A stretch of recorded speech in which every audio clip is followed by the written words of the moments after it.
Hola, yuppie, everybody! How's everyone doing? Oh wow! Actually, the 60 FPS is working this time on the capture. Nice. Okay, so good evening, everybody. I hope you're all doing well tonight. I'm finally gonna be continuing some Umineko tonight, and this time I have sufficient hydration, or so I hope, for certain characters. Oh, and okay, before I continue, let me see. The volume is a little bit loud for me. There we go. This should be good. And where was I last time? I have so many save states. I'm like, wait, where was I last time? Okay, I think this is the one. Okay. Two things I want to say before starting and before giving a recap of last time. First thing I wanna say, just to address it, is so in my last stream I kinda addressed like a little bit of worries that I had that if I came across as unlikable while reading or whatever. I got a lot of positive comments based on that on YouTube and on Twitch as well, and I just want to thank you guys, everybody, for the appreciation and for enjoying what I do. It really means a lot to me, even if I sound a little bit scrambled right now. Some other time I'll maybe go a little bit deeper what I was thinking back then, but basically I just want to really thank everybody from the bottom of my heart for those who enjoy watching me read and also left me those positive comments. They really cheered me up, and I really needed them because I was at the time in which my life and mental state wasn't at the very best. So yeah, thanks a lot. And the second thing I want to mention is the Ronove Brainrot has gotten really bad, you guys. It's gotten really bad. I have extra hydration here to see if I can survive tonight, because, whoo man, this man has dominated my brain, and I don't know what to do. I live somehow. And if I start acting weird today, or salivating like a rando, you know why. But like I said, I have hydration today. And finally for the recap for last time, before I finally start reading. What happened last time? Last time, Kinzo died, all the servants died, and there was a really badass witch fight. Kumasawa is a whole badass that I love. I believe in Kumasawa supremacy. Ronove is a witch esports commentator, apparently. And yeah, we've passed the first twilight, basically. Now, let's see what happens next. Oh yeah, and Butler learned about Schrodinger's cat. Okay, let's start. Forget what the adults expected. At least for us kids, these were supposed to be a fun couple of days where the cousins deepened their friendship. However, when we woke up, there was an unbelievably cruel reality waiting for us. Oh! A good place to open for today. Oh no. Oh no, our kids are not doing okay. George, Annika, and Jessica were crying over Shannon-chan and Kanon-kun's deaths. Oh yeah. That's gotta be rough. Right now, everyone who was alive had gathered in the lobby on the first floor of the guest house. Oh, this is part of the guest house. That's cool. I haven't seen this before. And there were 12 people there. Unbelievable, right? There were 18 until yesterday, and in one night, a third of that number had lost their lives. I eventually sobered up from my agitation, and along with my lack of sleep from being woken up so early in the morning, I was beginning to feel a faint sense of unreality. I want to think this as some kind of bad dream. My cheap escapism keeps telling me that over and over. Maria had gone back to sleep on the sofa Rosa was sitting in. Rather than her having nerves of steel, she probably genuinely hadn't had enough sleep. The adults were holding items from what was apparently grandfather's collection. Oh, everybody gets a gun today? Let's go! Short barrel Winchester rifles. Apparently relics from a time he'd been obsessed with westerns. There were 4 guns altogether. Those had been split up amongst the 4 siblings, Uncle Kraus, Aunt Eva, my dad, and Aunt Rosa. Paper boxes filled with bullets lay on the table, and the siblings were silently loading them.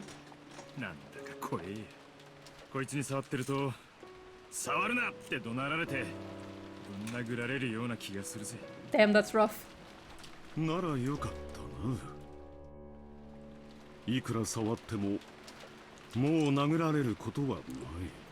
Everybody really is getting a gun, huh?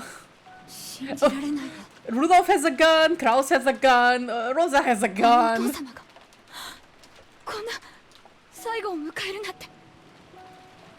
Rough, huh?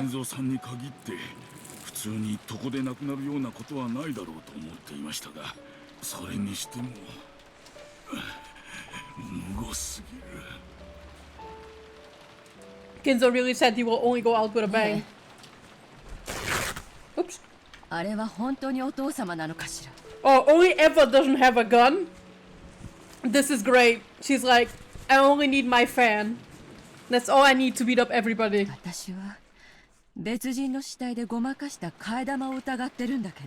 Oh? いいえ、あれは間違いなくお父様です。足の指をご覧になったでしょう。世間広しといえど、両足の指が6本の人間はそうはいませんよ。でもいないとも言えない。多子症は珍しくない病気だと聞いたわ。王子掛けの大好きな方なんでしょ。どこかで両足の指の数が自分と同じな遺体を手配したかもしれないわ。バカバカしい。そんなこと何のためにするというのですか。 I don't know. To plan a murder? 普通の人にならわしもそう言うわ。しかしあのお父さんや桐江さんの話も全くの口頭無形とは言い切れんのやないか。焼死体は身元の確認が難しいという。Hideyoshi is right. Kinzo is anything but normal. 歯型とか骨格とかいろいろ調べる方法はあるはずさ。警察が調べれば一発で身元なんかわかるに決まってる。Probably, yeah. 問題は警察より先に電話技師が必要だという点だがね。この台風じゃ船は来られないでしょうね。なら明日になるのかしら。おそらく明日の9時にもう一度船が来てくれるでしょう。そこで警察に連絡できると思います。Let me check something real quick. Okay. Everything's okay. 私たちも、そして犯人も。つまりは。Oh, by the way, chat, I finally have affiliate. この島に閉じ込められたってわけね。I forgot to announce that like at the start of the stream, but I finally have Twitch affiliate, so that means I can start making emojis. There's already one. The second one is pending approval apparently, so it's not available yet. But there will be more soon, and I hope for those who are interested that they'll enjoy. I'm also open to suggestions for emojis, by the way. Just from our parents' conversation, you could probably figure out the general gist, but let's explain the situation anyway. Congratulations. Thank you, Dynamic Type, and thank you, Hilda. Thank you both for the congratulations. I worked really hard to get affiliate while having a full-time job. First, early that morning, in various places throughout the mansion, a total of 6 corpses, including grandfather and all the servants, had been found in one after another. Man, Goda got killed after just trying to look up the feijoada. First, grandfather had been in the boiler room, completely burnt. The servants had died, each shut up in the rooms throughout the mansion that had magic circles drawn on them. The cause of death for the servants was uncertain, but according to Dr. Nanjo's diagnosis, there was a high likelihood that they had been stabbed by something like a spear, or possibly shot with a gun. That was why the adults had started arming themselves with Winchesters. And what made the situation even more chaotic was the fact that the telephones had become unusable. Also, by the way, I love this track. It's called Dead Angle. It's amazing. It's good. It was unknown if lighting had caused them to break down or if the culprit had broken them. At any rate, since contact with the outside had been cut off, we couldn't reach the police. So until the typhoon passes and a boat comes tomorrow morning, we'll have to protect ourselves. After all, Rokkenjima is now isolated by the typhoon. Just as we're stuck on the island, so is the culprit. Oops, sorry. It seemed that the adults had stayed up all night, holding the family conference in the mansion's dining hall the whole time. And yet the crime had occurred in the mansion. So right when the adults had been in an uproar over money, the murderer had been killing under the same roof. Damn right. A bit rough. Talking over money while people are dying. They say all Nazis been strict about locking the doors and windows at the night. And yet some suspicious person had entered and left the mansion. The adults had decided that the inside of the mansion was too large to be safe. So they had pulled out the guns and moved to the guest house where we had been. Which brings us to the present. Oh, oh no. Oh no, they're crying. George Aniki had begged to see Shannon-chan's corpse, but the adults had refused, saying that he mustn't do so until the police arrived. Oh, that's rough. That wasn't just because they wanted to seal all the rooms to preserve the scene. After all, the culprit who had killed 6 people was wondering about the mansion. To the Roshiramiya family right now, the mansion that should have been their home was now a danger zone that an unknown murderer could enter and leave at will. After all, it's a huge mansion. There are plenty of blind spots and dark places, and it's too vast to guarantee absolute safety with this number of people. Episode 3 introduced a lot of great new tracks. Yeah, it does. So, though that angle, I think that angle has been played as the last song for episode 1. Like the scene where Natsuhi confronts Beato, which, by the way, is one of my favorite scenes so far. And I think it played again in episode 2, but one of the tracks that episode 3 introduced was the one where Virgilia and Beatrice were fighting. That track is amazing, by the way. And I'm excited to hear new tracks because I know there's a lot of tracks I haven't heard yet. Fake Red Shoes is new. Yes, exactly that one. Oh, it's so good. I've been listening to it since my last stream, non-stop. Umineko's Mi Sims. Me too. Also, hi Observer. I hope you're doing well. Relatively speaking, the guest house was much smaller. It had 2 above-ground stories. Something like 10 or so rooms? Apparently it had originally been constructed to serve as a small hotel as part of the plan to turn this island into a resort. So it was easier to know what was going on everywhere inside it, and it'd be easier to keep safe. It made for a good place to hole up in. Also, it was extremely likely that this mass murder of 6 people was a game. After all, the culprit had proclaimed so in the letter. I heard that a Western-style envelope with the family crest, just like the one Maria claimed to have received from Beatrice yesterday.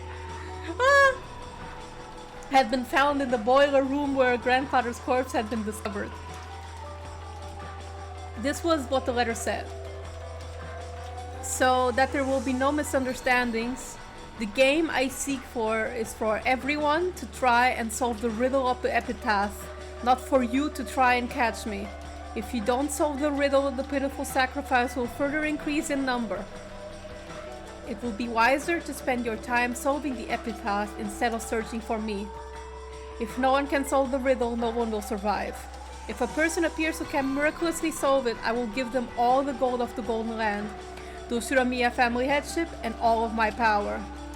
I was the one who succeeded the Ushiramiya family headship after Kinzo-sama. I look forward to seeing who will succeed to that headship after me, the Golden Witch Beatrice. There's that old Tumblr with all Umineko music disc in MP3. Oh, that's cool. I should look it up at some point. Maybe after I finish all the novels, just in case I don't accidentally spoil myself. No, some I could look up anyway.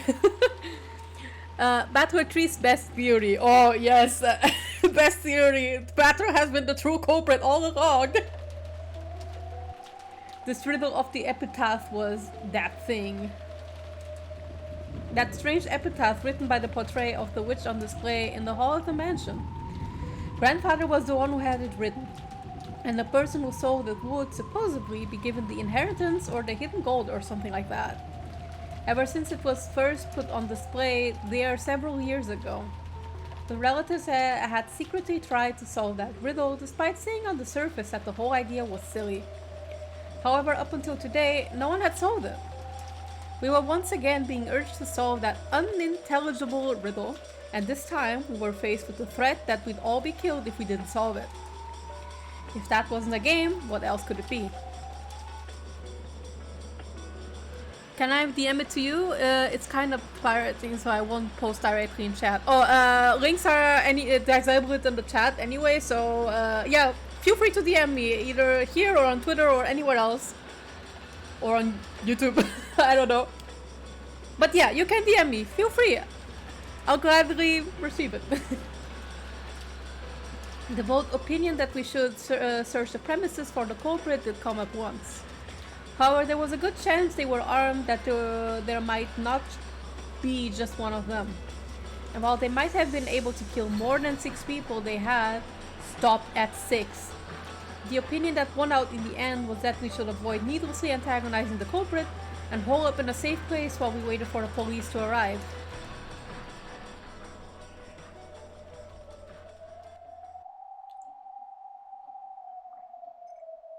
After the adults carefully checked the doors and the windows in the guest house were locked, they set up camp in the lobby.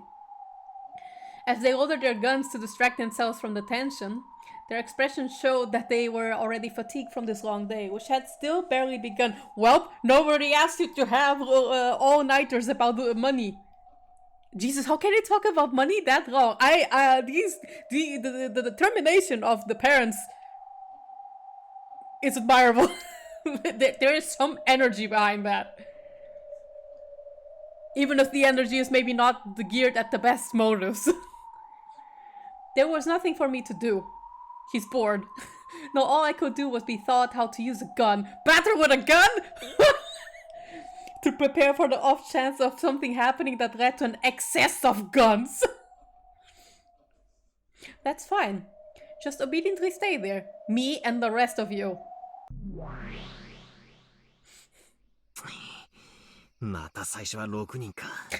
I am praying to God at this point. If he shows up, I will die. I have hydration, but I'll see if I survive. Oh. しかも今回はじい様と使用人が全部まとめてときたもんだ。おそらく。Oh, Virgilia, yes. あの子は前回のゲームでのあなたの指し手を慎重に研究したのでしょう。Beatrice learns. そしてあ I'm な proud た of her. は最初に疑うと高い確率で推定される駒を最優先で奪ったに違いありませんよ。筋だな。前回も前々回も。屋敷に精通し、マスターキーを持ち歩く使用人たち全員は常に最高順位で疑わしい人物だった。I wonder if we had the suspicion in the first episode too. We did, yes, we did. Nazi suspected them. Now I remember. 例えばジェシカの密室がいい例だ。Yes. 使用人が犯人であることを認めさえすれば、あんなのは密室でも何でもない。故にあの子はそこを真っ先に切りに来た。あなたがやがて逃げ込むであろう退路を真っ先に塞ぎに来たのでしょう。ベアトはすでに赤で、この島には19人以上いないと宣言している。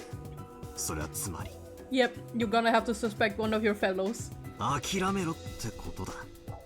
On that, yeah, the 19th person, I assume? もう俺は18人の誰かを疑わざるを得ない。 Good. I'm glad you are learning. It's time, Battler. あの子はその18人の駒を全て奪い切った上で、存在しないはずの19人目として降臨し、あなたに自らが魔女であることを認めさせる手で来るでしょう。魔法を見せつけることで強引に屈服させる。あの子にさせるのは成功法だけなのですから。上等だ。もうハッタリは通用しねえぜ。Okay, I can't DM, just type rokenjima.tumblr.com. Okay, thank you for the link.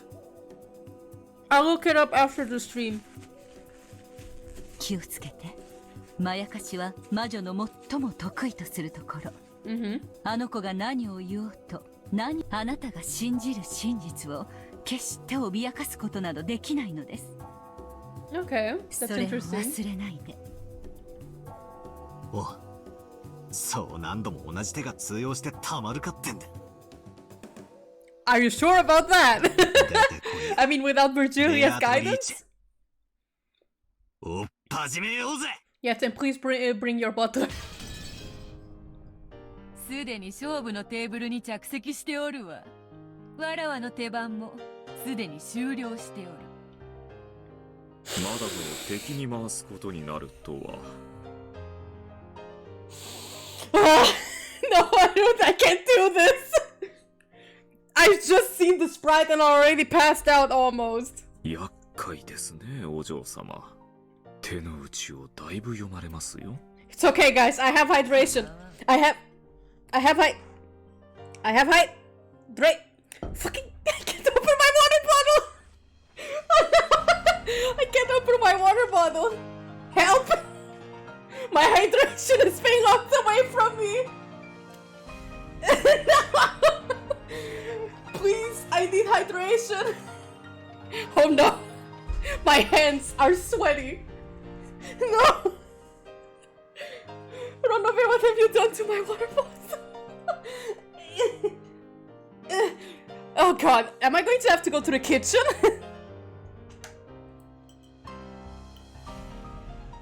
Oh my god, okay guys, hold on, I have to go to the kitchen because this water bottle won't open.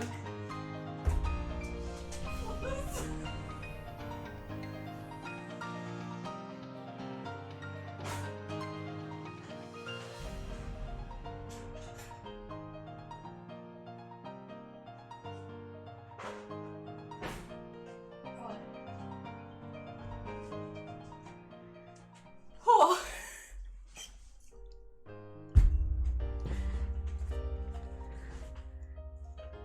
Hydrate.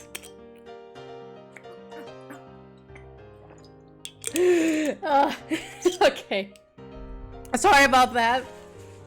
I told you the brain rot today would be very bad. Daddy Ronove, yes, indeed, he is Daddy. We need Ronove and Dream Daddy, that dating simulator. Oh god, yes, I would play Ronove dating simulator. お師匠様の指し手などすでに時代遅れの古典よ。恐れるに足りぬわ。I have something to fear. あなたが私の教えた古典以上の何をさせるのか。I have these two people to fear, you know, Beato and her demon butler. 期待していますよ、ベアトリーチェ。いいののかバトラー。魔女を否定するそなたが魔女を軍師につけてもくだらねえ挑発は無用だ。こいつは俺の相談役、いやセコンドだ。ガチンコで殴り合うのは俺とお前だってことには何の変化もない。Fist fight? Beato puts her hands up. よちよちのお前には自転車にも補助輪が必要だろう。好きにするがよい。さあ始めろ。お前の手番だ。事件現場の再構築から始める。バルギリア、早速頼む。最初の遺体発見はシャノンから。A bop, I like this. 屋敷内の1階客間より発見されました。扉と窓は施錠され、密室を構成していました。ベアトに説明要求。密室の定義を再確認。密室の定義は内外の出入りが一切隔絶された室内を指す。 OST dancing pipe. Okay, thank you. I'll note it down. 当然内外からの一切の侵入脱出はおろか干渉もできない。それは包括的に隠し扉の否定、外部干渉の余地一切の否定を含む。 Man, Umineko OST is banger. I love it. 以後この定義をベアトリーチェの密室定義と呼称する。 Closed room definition, I see. 細部確認。外部干渉の余地の定義とは。外部から釣り糸やら長くて細い棒やらなどを使って直接的に干渉するあらゆる余地だ。 Okay, okay, okay, okay, okay. つまり扉や窓にはそのような小細工を混ぜる隙間すらもないと判断せよ。 Okay, I see. So Beato has eliminated all those fancy tricks shown in Detective Conan and the like, which are the tricks that I normally would have gone back to. Good to know that that doesn't count them. どうかな。仮に隙間がなくてもリモコンなどの電波は干渉できるはずだぜ。よかろう。電波などそれに類する遠隔操作技術も干渉不可能であると定義に追加する。 I see. 客間には内線電話もあるぜ。それと連動した仕掛けは遠隔操作にはならねえのか。電話はすでに使用不能だろうが。ああ、もう面倒だ。それも含めようぞ。直接間接のあらゆる方法で室外よりの密室内への干渉は不可能だ。 Okay, so basically only the keys are acceptable.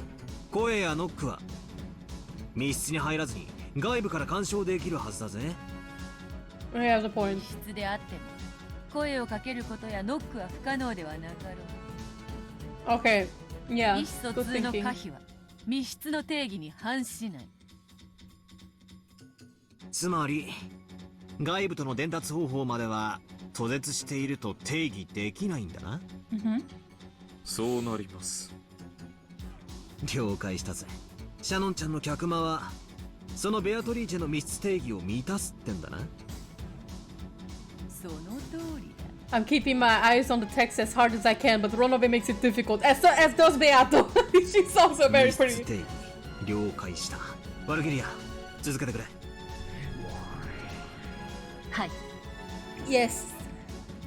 シャノンの遺体はマスターキー1本を所持。 One master 発 key. 見した親族がこれを回収。ベアトに副賞要求。今回のマスターキーの本数は。前回と同じ。 Was it 6? 各使用人が1本ずつで5本だ。 5? Wait, who's the 6th person that died again? Kinzo. Sorry, I'm dumb. 密室にはま Kinzo だ was な the ら 6th. ねえってわけさ。 Okay, so it's 5. Yeah, correct. マスターキーはまだ4本余ってる。 4. Okay. シャノンちゃんを殺害後4本の鍵のいずれかで施錠するだけの話だ。その通りでございます。そして見つかったのはマスターキーだけではありませんよ。はい。遺体のすぐ傍らに紋章入りの養鶏封筒が。中に手紙はなく、2階客室の鍵が入っていました。Okay. So like with Maria, I see. In the last game. それは2階客室の扉をマスターキー以外に唯一開けることができる鍵だという定義でいいのか。問題ないぞ。そしてマスターキーと違い、その1本しかない。つまりある特定の部屋を開けるにはその1本しかないというわけです。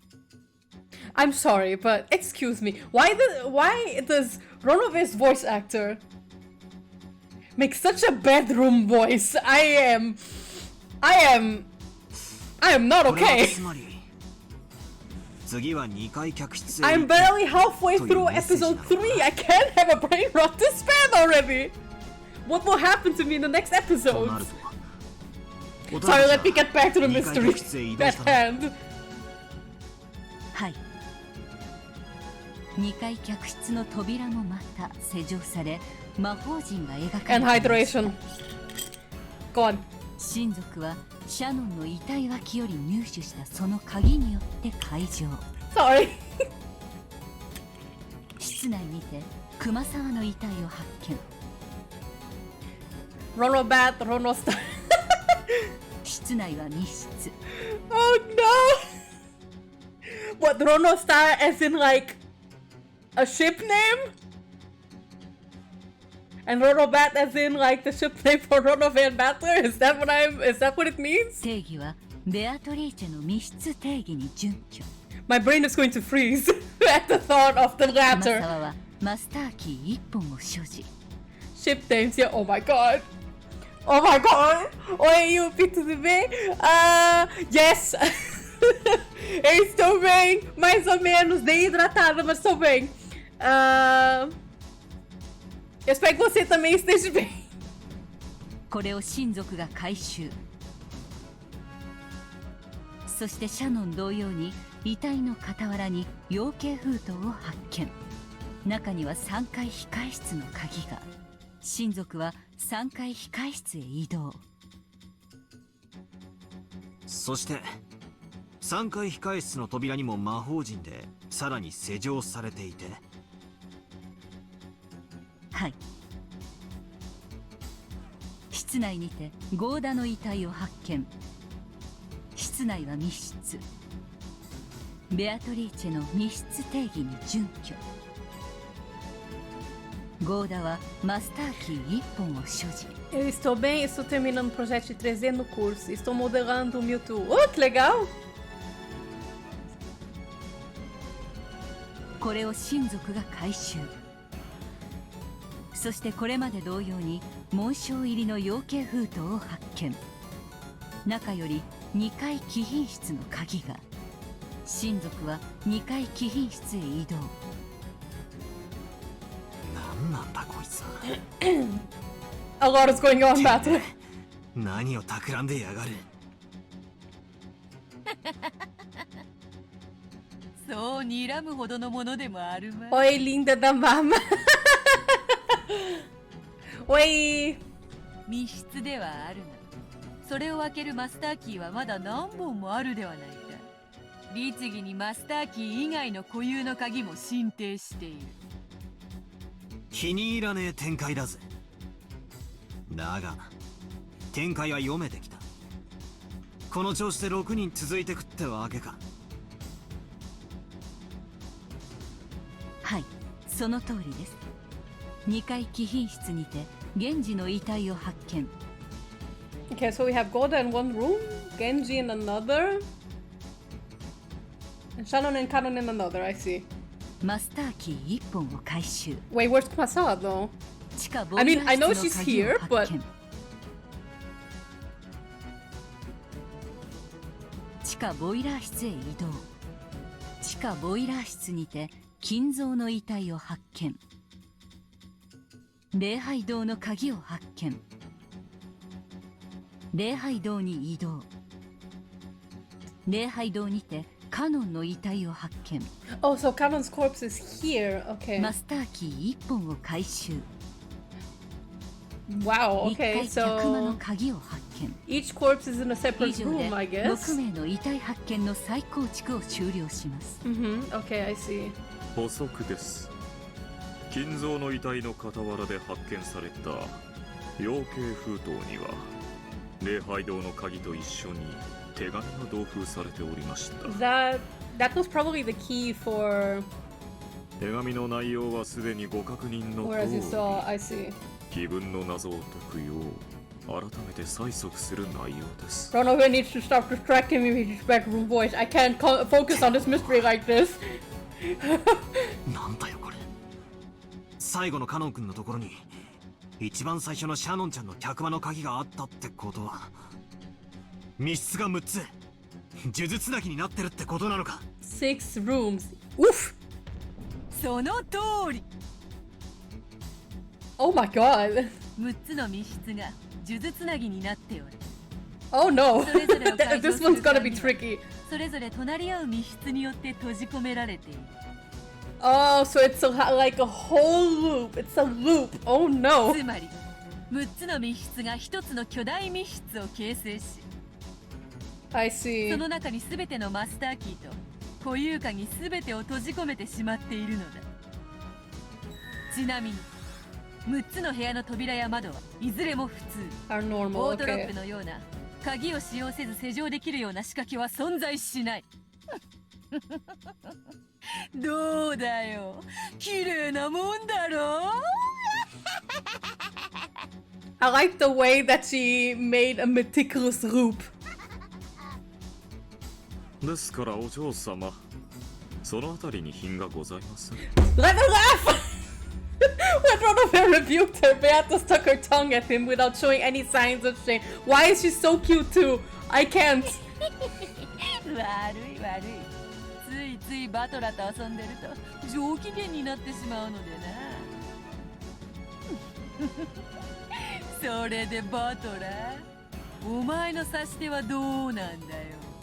特に思いつかないんなら、わらわがヤギたちに遺体を運ばせて、魔法にて全ての扉を封じるところを特別に見せてやってもいいんだぜ。好きにしろ。He's like, yeah, whatever. お前の主張する魔法説として拝聴しとく。だが俺はお前の主張とは全く異なる人間説をお前の主張に一切干渉されることなく主張することができる。それはつまりお前のざれ言に耳を貸す必要は何もないってことさ。好きに魔法の杖でも振るって七色の魔法で扉を閉めるところでも実演してろってんだ。隣でそのうちガマの油と万能包丁の実演も始まるぜ。ワルギリア、事件現場を再構築。穴を探すぜ。全員は間違いなく死亡してるのか、誰かが死んだふりしてんだな。こんなの密室でも何でもね。 I don't think it's gonna be that simple, but let's see. 南條は全員の死亡を確認。 I see. ただし誤審率の否定は悪魔の証明により不可能。I didn't think of that at all. つまり誰かが生きているのを南條が見逃した可能性をゼロにすることはできません。 I see. I see. 来たな。悪魔の証明か。 I've actually seen a similar trick like this being used in a different game, but I won't spoil which. Because I'm afraid I'll accidentally spoil the game itself. だがそいつをぶった切る。 But I'll give a hint, it's a Spike Chunsoft game, and those who have played the various route of said game, you will know one of the tricks that I was referring to. It's kind of from a route that it's kind of one of the sucky ones, but it works. It was an interesting trick. わらわをのけものにして楽しそうだな。わらわは対戦者であるぞ。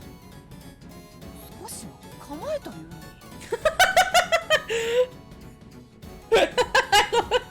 本来チェスを対戦するのにあたり、相手とのコミュニケーションは不要です。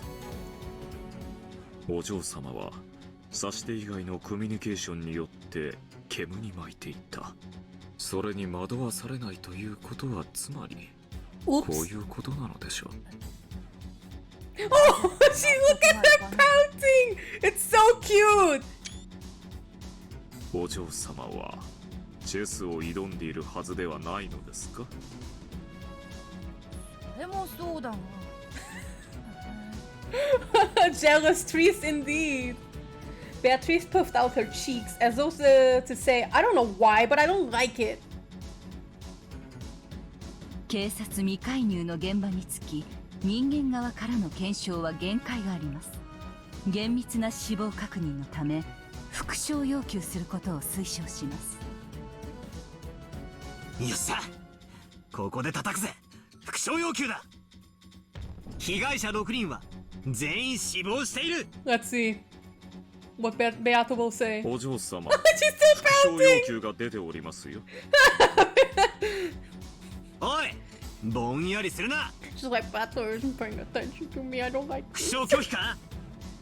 ここからが戦闘開始だ。Oh! Oh god! Ryuki's just gonna kill me! すまぬすまぬ。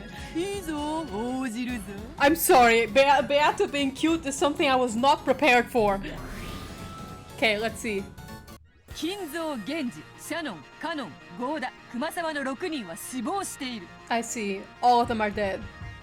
Is this a sped up version of Death of the Grave? Oh my god! よし、まずは一つ引き出したぞ。死んだふりって王道はまず否定されたな。もはや手加減などせぬぞ。好きなだけ来るがよ。次々斜め切りにしてくれるわ。続けて復唱要求。6つの部屋には誰も隠れていない。俺たちが認識していない人物の存在を Oh, this is a different version of Death of the Grave. Ooh, this is cool. I like this version even more. What? Okay, let's see. 6つの部屋には誰も隠れていない。I see. よし、これで6人だけの缶詰は確定だな。そして死んだふりもない。どうするどうする。人間にはもはやどうしようもないであろうが。An option is that it was one of the 6. I mean, no, I was going to say it was one of the 6 and the loop went on until the last room in which they committed suicide. That was what I was going to say. But that would mean we wouldn't have the culprit for the rest of the game anymore, so that doesn't make sense at all. Sorry. おとなしく、わらわが素敵な魔法で鍵を自由自在にするところをひざまずいて拝見しろよ。寝言言ってろ。さらに復唱要求だ。6人の死亡は即死である。Oh, is he going to think the same that I was? ほう、どういう意味だそれ。犠牲者の一人が瀕死の状態で部屋まで逃げ延び、内側から施錠して密室を作った後、息絶えた可能性もある。Yeah, ということですよ。that was one of the things I was thinking about, except that they would do it on purpose. 密室殺人の古典ですか。 Yes. 致命傷を与え、しばらく後に死ぬことを確実とした場合、犠牲者が殺人者から逃れるために部屋にこもり、施錠後に死亡したなら、予期せずして密室が構成されることはあり得ます。その可能性を否定するには、赤き真実にて6人は即死であったことを宣言する必要がありますよ。Let's see what Beatrice will say. よかろうよかろう。赤き宝刀にて切り伏せよう。6人は即死であった。I see. 即死とはつまり攻撃を受けて即座に行動不能になったという意味だ。So this means that the culprit is an outsider. まあ、完全な意味で I の mean 死亡には outsider in the sense of it's one も of しくは数分を the かけたかもしれ outside ない the 6. だがいずれにせよ、自らの意思で何かの行動を取ることは完全に不可能であった。I see. その意味において即死と断言できる。ここまでは古典の確認だ。お前との密室対決はここからだぜ。What's he 犯 gonna 人は内側 theorize? にいないなら外にいる。 Yes. そして外からどうにかして彼らを殺したんだ。 With a mechanism or something? 何を血迷うか。密室イコール外部からの殺害は不可能であろうが。Not necessarily. You can do it 魔 with 法 some 殺 tricks. 人しかありえない。いいや違うね。殺人は現に起こったイコール密室ではないが正しいのさ。Okay. お前がどう煙に巻こうとこれは断じて密室じゃない。密室に見えるだけのまがいものだ。しかしバトラさん、室内には犠牲者しかおらず、それ以外の人物は室内には存在しておりません。そしてお嬢様の密室定義により外部からの遠隔殺人も明確に否定されておりますよ。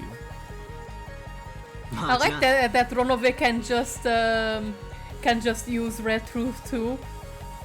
Though I don't recall if he did that last time. I think he did. 遠隔殺人の定義は As in last time, like 1 or 2 streams ago. 何も部屋の外から釣り糸を引っ張って室内の犠牲者を絞め殺したとかそんなのばかりじゃねえ。例えばトラップだって立派な遠隔殺人だ。 Okay, so remote murder. That's possible. トラップ？ It would be really elaborate, but it's a possibility. それは何か。一例だが彼らにあらかじめ決められた部屋に入り、内側から施錠して自ら密室を作り出すように指示を出す。そして室内には彼らがそれとは知らないトラップが仕掛けられており、 The culprit is Beatrice. Yeah. それによって彼らは殺された。どうだ、これなら矛盾は生じない。問題ありません。 Yeah, that's a 現状と possibility. 整合します。当方も問題ありませんよ。お嬢様の密室定義にも抵触しません。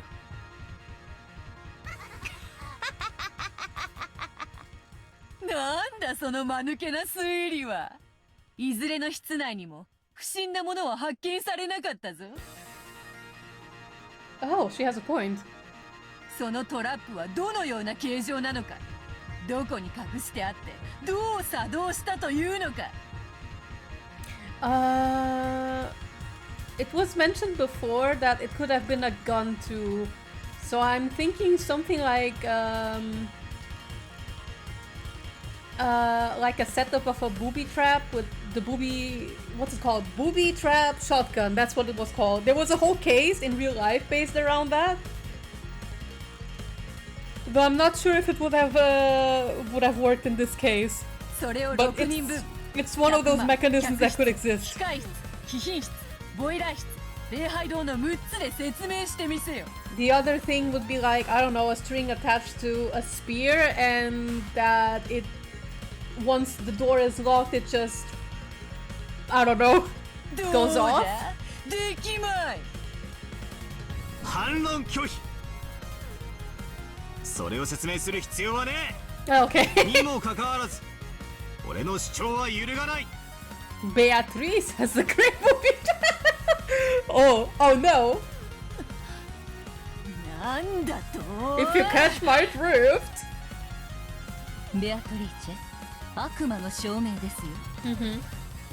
そのトラップの形状を説明できないことがすなわちトラップ否定の理由にはなり得ない。うまい。 Umai. Look at that expression. 強引ながら見事な一手です。 Thanks for the compliment, sir. こいつすっかり手慣れおって。チェック。発見できていない殺人トラップ X によりこの密室殺人は成立可能だ。赤き真実にてそのチェックを切る。6人はトラップで殺されてはいない。 Oh, okay. トラップの定義は Oopsies. Oh, she's lost, あ huh? れだ。犠牲者が勝手に引っかかって発動するやつとかだ。Okay, so what I suggested before. それだけじゃない。リモコンで発動するとか、タイマーで発動するとか、そういうのもろもろ全部含めたやつだ。仕掛け人が直接関与することなしに殺人を遂行できるすべての仕掛けという定義でよろしいかと思いますよ。どうだ。 Beato is 切 stumbling. り返したぞ。人間にこの密室が破れてたまるか。I have a lot of pride in this closed room. お前も勝つために必死だな。Looks like it. どういう意味だ。お前は自分の存在を俺に認めさせようと必死に戦ってる。今まで俺は一方的にお前にいじられてるだけだと思ってた。しかし実際は違った。 She really wants to be noticed by Battler, huh? お前もまた俺の切り返しに必死に抗い自分の存在を示そうと戦っている。 Senpai, please notice me, I guess. 今ようやく実感してるぜ。 This isn't torture inflicted on me, or over whether I'll surrender or not. 俺とお前の対等な戦いなんだ。さて面白くなってきたぜ。 Very. 6人は密室で死に部外者は中に誰もいない。そして外部からはちょっかいは一切出せず。これまでの俺だったらこれはもう魔法の仕業しかありえねえだろうと思うだろうよ。このタイミングでお前におかしな魔法を実演されたらこれがお前の得意戦術だ。俺の指し手を全て迎撃しきり俺が万策尽きたと膝をつく。心の防御力が弱るその瞬間にこれ見よがしにおかしな魔法を見せつけて一気に勝負を持って昔から短気な将軍で勝ちの目が見えると焦る悪い癖は相変わらずです。お嬢様はお預けができない将軍ですから。 Hydration. うるさいうるさいぞ。バトラの手番であるぞ。そなたが進めたトラップの駒はわらわが赤にて切り捨てた。次は何を繰り出すのか存分に来るがよい。おっ Hydration. トラップまで潰され一見こいつは完全な密室犯罪に見える。だからこそここでチェス盤をひっくり返すぜ。God, this always happens whenever I have a sip of tea. My avatar just goes like Nyum! On the capture software. 来た。そなたの得意技よ。何をどうひっくり返せるというのか。 It's time to spin the chessboard! 見せてみろ。 This is... ああ見せてやれ。 I have good news. いかにして密室の中の6人を外から殺すかを考えるんじゃない。 There's a slot for like an animated emoji for the channel, and I think I'm gonna make it a spinning chessboard because we need one. ダメだダメだ全然ダメだ。そうさどうやって外から殺すかじゃない。どうやって中で死んで密室にするかなんだ。そうさこれが答えなのさ。犠牲者6人の中に犯人が含まれていたと考えればこの密室は極めて容易に説明できる。 Oh, I just noticed that the volume is a little bit higher than I expected. Let me just go just a little. There we go. 何バカな。その6人は死んだとはっきりわらわは赤で言ったはず。死んだのは6人犠牲者は殺された5人もう1人は自殺だったと仮定すればこの密室は打ち破れる。 Also, my theory from before. Battler is getting on my same brain level. I like this, even though I'm not very smart. 犯人が最後の密室に自ら入って施錠し自らの命を絶てばこの連鎖密室は成立します。犯人の自殺普通では考えられない一手ですが考えられないから存在しないは存在しない。 Yes. そしてその動機を立証する義務は彼にない。魔女とのチェスでしか使えない実に力強い一手。まあ動機がないとは言い切れませんね。例えば金蔵は余命があとわずかと宣告されています。That's right. 残りわずかの生を惜しまず自らの死をメッセージとしたという動機づけも不可能ではないかもしれません。 That's a possibility, yeah. お嬢様、こちらの手番ですよ。まさか死者の尊厳を踏みにじってまで犯人を生み出してくるとはな。 Well, that was something he wasn't willing to do before, but is now. So he's getting stronger. 血も涙もない男よ。I mean, he has to. 死者を犯人に仕立て上げるこの非道なる一手は前回のゲームでお前がカノン君を陥れた一手だ。この手でお前に一矢報いることが。ゲームは異なるが He's fighting back. 今俺はあの時のカノン君の無念を晴らした。 That's sweet. Oh, we're cornering Beatrice, こ huh? こで手を休める義理はありませんよ。全員の死因が自殺でないことを確認すべきです。復讐の要求を推奨します。ああ、だが自殺なんて甘い言い方じゃおいでやとこいつで詰めだ。 Okay, let's see what he'll say. 復讐要求6人は全員他殺である。これは痛いですね。He's like, this is mildly annoying. While Beato is absolutely losing it. Hey, Yoops. Oh, hi, HKR. How are you doing? ああ、どうしたよ。6人が殺されたんだろう。最も単純な一番最初の前提の確認でしかないぜ。復讐できねえのか。復讐を拒否する。 She resigns. I see. 理由は特にない。ここでの復讐拒否はリザインと同じ意味だぜ。 Yeah. チェックメイト。6人の中に犯人がいて密室構築後に自殺を図った。以上だ。待て。 Oh, she'll say it. 望み通り赤を行使するぞ。6人は誰も自殺していない。どうだ。 So a seventh culprit is there. これで満足か。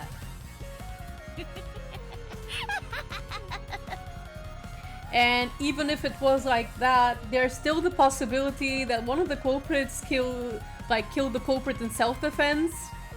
No, never mind. Beato already said in red that they were not capable of movement later. 切り返した。 Oh man. なんだよ。言えるじゃん。だがおかしいな。 Yeah, why な wouldn't ん you であ say んな it? に狼狽してるんだ。気のせいよ。 Oh, she really is panicky. わらわも今回は必死でな。 Good. Oh, okay. Happy to hear that. そうそう心にゆとりもないのだ。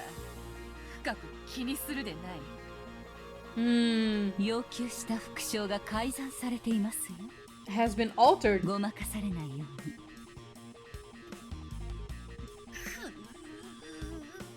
Wait, how did she...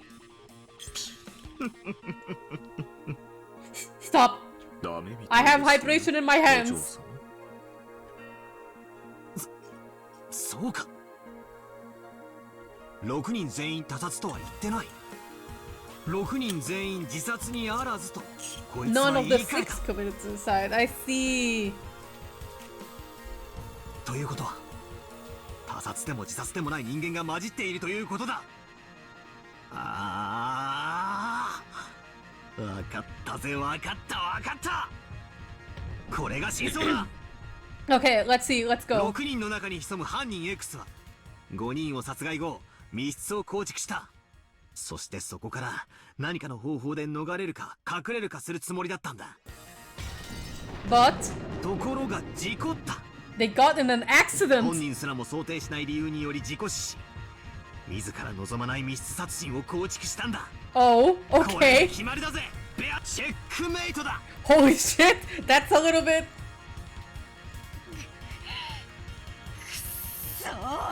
Oh, it actually got there. その程度でわらわが追い詰められると思うか。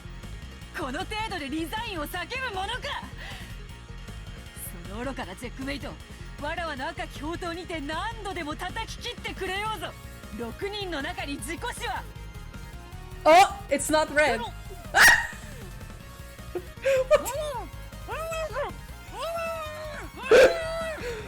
What's happening? 失礼。東方、ここで作戦タイムを所望い Oh たし my ます。 god! Did he shut her up? しばしのご猶予をお許しください。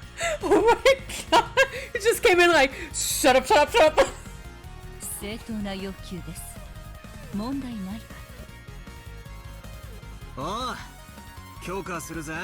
俺も今まで散々そいつをもらってる。今度はお前がそれを使う番だぜ。ありがとうございます。さあお嬢様、こちらへ。そして心の中で静かに数字を100数えましょう。 Count to 100 in our heads. She's fuming!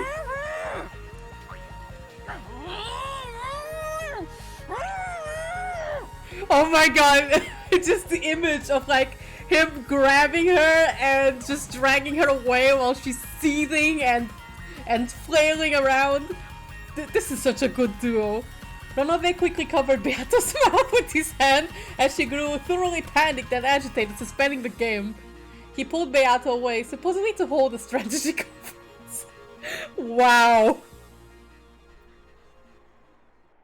I was about to say something, yabe, but I said, no, I can't. あの悪魔の執事め。ベアトが熱くなってる今が追い込む絶好のチャンスだったんだが。Beato normally acted like she was graceful and above it all, but she actually had a really short temper and got mad easily. Her usual intellect had less of a voice when she got excited.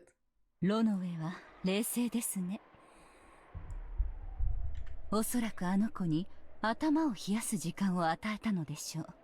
あの子はあなたのチェックを外すことに意地になり、いくつかの大駒をやすやすと見捨てようとしていた。she panicked, 第一の番など、初戦は前哨戦。That's true. あの子は引き際を誤りかけた。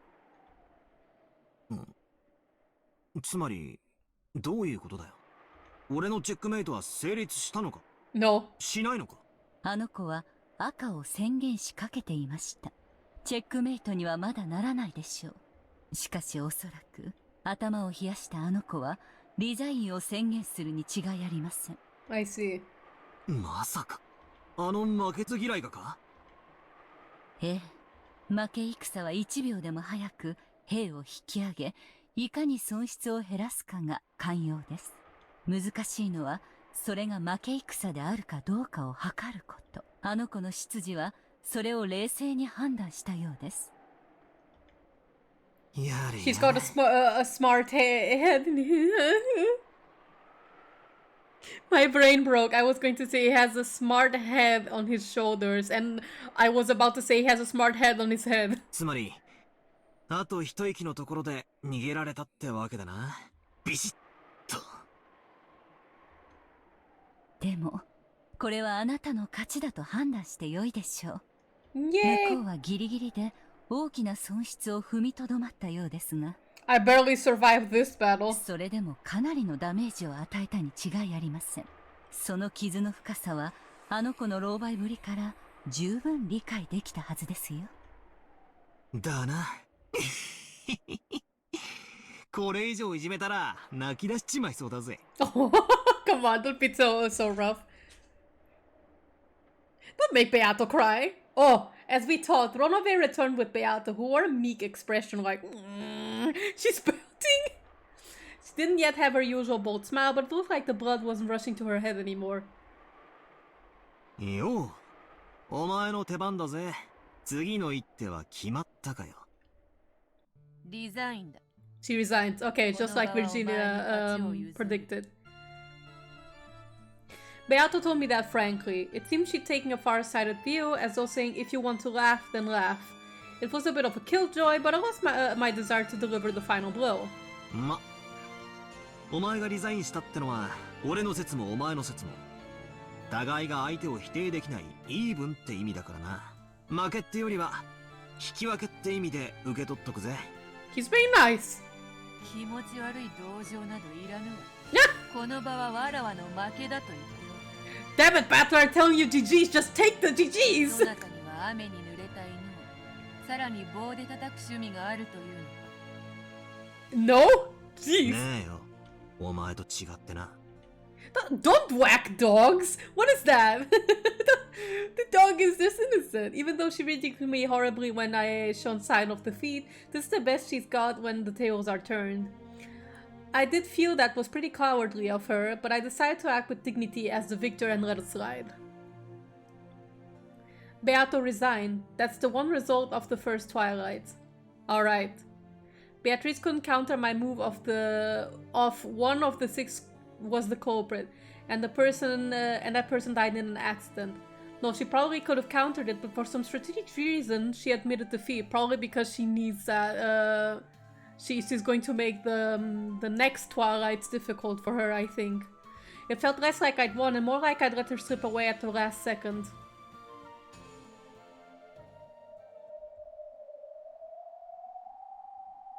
In a chess match with a witch, battles can be fought solely with pieces known as X, which require no detailed explanations. Thanks to the Devil's Proof, I could create as many strange fictions as I wanted and use them as fighters in our argument. But that only works in a chess match with a witch. In our human world, you can use such abstract theories to explain things.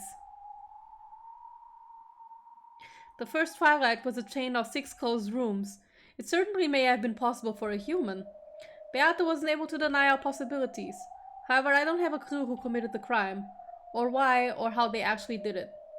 It may seem strange to hear me saying this after I won, but for some reason, I felt like I had been more satisfied if Beatrice had been able to say definitely that it was impossible for humans.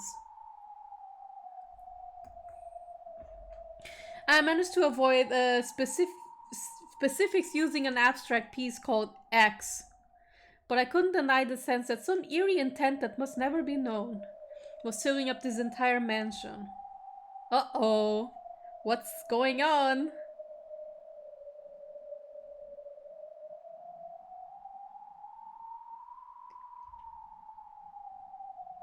Okay, so we had our first chess match. Our logical chess match. Let's see what happens next. Time for the second day. What time is it like? It's nighttime over there, I see. It's nighttime, right? I read it right. Didn't I? Okay.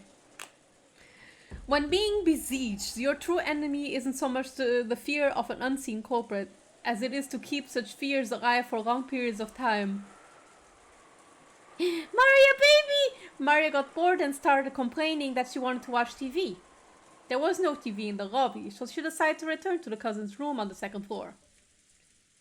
The adults probably wanted to make sure Maria wasn't left on her own. They told all the children to go to the 2nd floor cousin's room.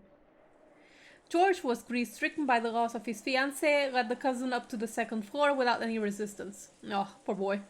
At first, Nadja had been reading a book in the lobby, but when he noticed the relatives looking like they wanted to discuss something sinister, he said, "It seems I am in the way," and returned to his room on the 2nd floor. He's like, "Oh no, the rich people want to start fighting. I am out of here."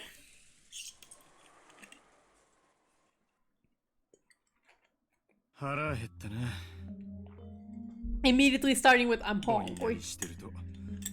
それ以上に眠気が来るぜ。無理もないわよ。私たちは夕べ寝てないんだから。きっちり24時間をここで籠城することになるだろう。無理をせず交代で仮眠する方が賢明かもしれんね。そうですね。私と主人がここにおりますので、辛い方は無理せずお休みになってください。相手はそれを期待してるかもしれないわよ。Immediately shooting back at この人数では Natsu. 崩せなくても、いくらか減ったらその隙をついてくるつもりかも。ここには7人いるわ。2人ずつ交代で3時間くらい休むとか。明日の朝は遠いわよ。今はまだ体力があるからいいけど、今夜は辛そうね。Yeah, that's true. Please get some sleep. 眠いもんはおるか。無理せんと休んでや。Hideyoshi looked around at everyone to see who wanted to sleep first, but no one volunteered. Everyone was just as tired, but no one was bold enough to go sleep right away. Their fear of the unknown culprit was just as strong as their sleepiness. おらんかいな。Hideyoshi's gonna offer, まあみん right? な無理はせんでな。Or not. 眠くなったらその時に考えるわ。確かに眠いけど、今はそういう気分じゃないの。As Eva spoke sharply, she reread the second letter from Beatrice, which had been found in the boiler room. Beatrice had sent them 2 letters, which had repeatedly told them to solve the riddle of the epitaph. And she'd even provoked them by saying she'd give up her assets and the headship if they could solve it. Sorry. Eva took out a notebook and opened it to a page with the epitaph copied into it. 例の碑文ですか？ええ。 Eva it looks like the only one who's like really invested in this. 犯人の言いなりになるのは尺だけど、どうせ時間は腐るほどあるわ。退屈しのぎにはちょうどいいと思って。I mean, Eva specifically said she would take Beato's challenge, so... 悪くない時間つぶしだ。You go, girl. 兄弟で仲良く挑戦してみようじゃないか。借りてもいいかしら。もう少し大きく書き直すわ。夏日さん、もう少し大きな紙はないですか？ Oh, so that everybody can 使用 read 人 it 室に probably. 紙くらいあるでしょ。取ってきます。Natsu immediately brought a blank B4 sheet of paper from the servant room. Kirie borrowed Eva's notebook, wrote out the epitaph on the paper, and laid it out on the table. Then everyone quickly peered down at it. They automatically formed a crowd. 話には聞いとったが、こら難儀な謎やな。何を言っとるのかさっぱりや。私も一時頑張って挑戦したんだけれど、同じくさっぱりだったわ。分かってたらのこのこと金策には来ねえさ。何しろ10トンの黄金だからな。真面目に読むのは初めてなんだけど、大雑把に言って3部分に分かれてるのかしら。昨夜から思っているが、桐江さんはだいぶ頭が切れるようだ。ひょっとすると私らでは解けなかった謎をいとも簡単に解いてしまうかもしれん。Oh, I'm so glad. Finally, we're gonna see Kirie in action. キリエは鋭いぜ。 We only got to see her like briefly give a few tips to Battler and some ideas in chapter 1, but then we never got really to see how far she could go with the reasoning, and I'm very excited to see that. そうね。キリエさん、率直にこの碑文を読んだ感想を聞かせてくれないかしら。多分皆さんのお役には立てないと思うわ。みんな買いかぶりすぎよ。いやいや、思いつきや適当でいいんだ。お前の話を聞かせてくれ。俺が悩んだ時はいつだってお前のヒントが助けてくれたんだからな。あら、役に立ってたのね。今更だけど嬉しいわ。Thank you for telling me this only now when we're in life danger. My husband. 仲がいいのね。 Yes. 羨ましいわ。Yeah, actually, out of all pairings, Hideyoshi and Eva are pretty intimate, which is something that I really like.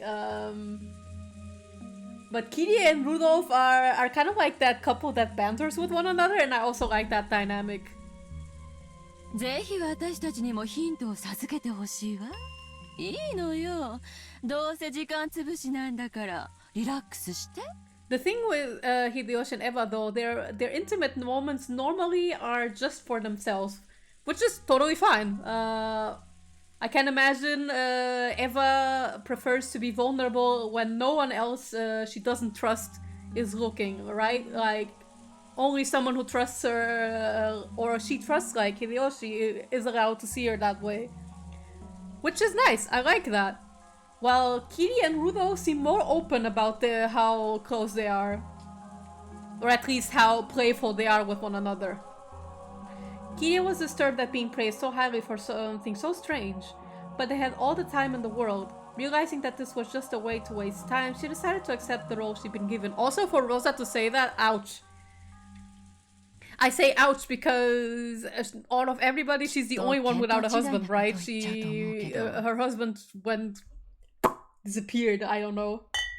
Was it like that they were divorced or he just left with no warning? I don't remember. In any case, he left. じゃあ、私の考えで進めてみるわね。最初に言った大雑把に言って3部分に分かれるとはどういう意味かね。そのままの意味。All of this in red. 碑文はだいたい3つのパーツに分けることができると思うの。3 sections. まず最初の、そこに黄金の鍵が眠るまでの、ここまでが鍵のありかを示した最初の部分。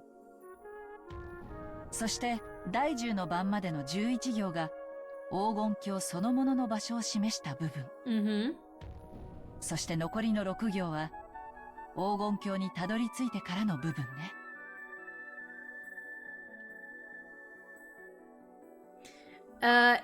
Eva and Hideyoshi are closed off vulnerable intimacy. Kiri and Rudolph are close playful intimacy. Natsu and Kraus have brief moments.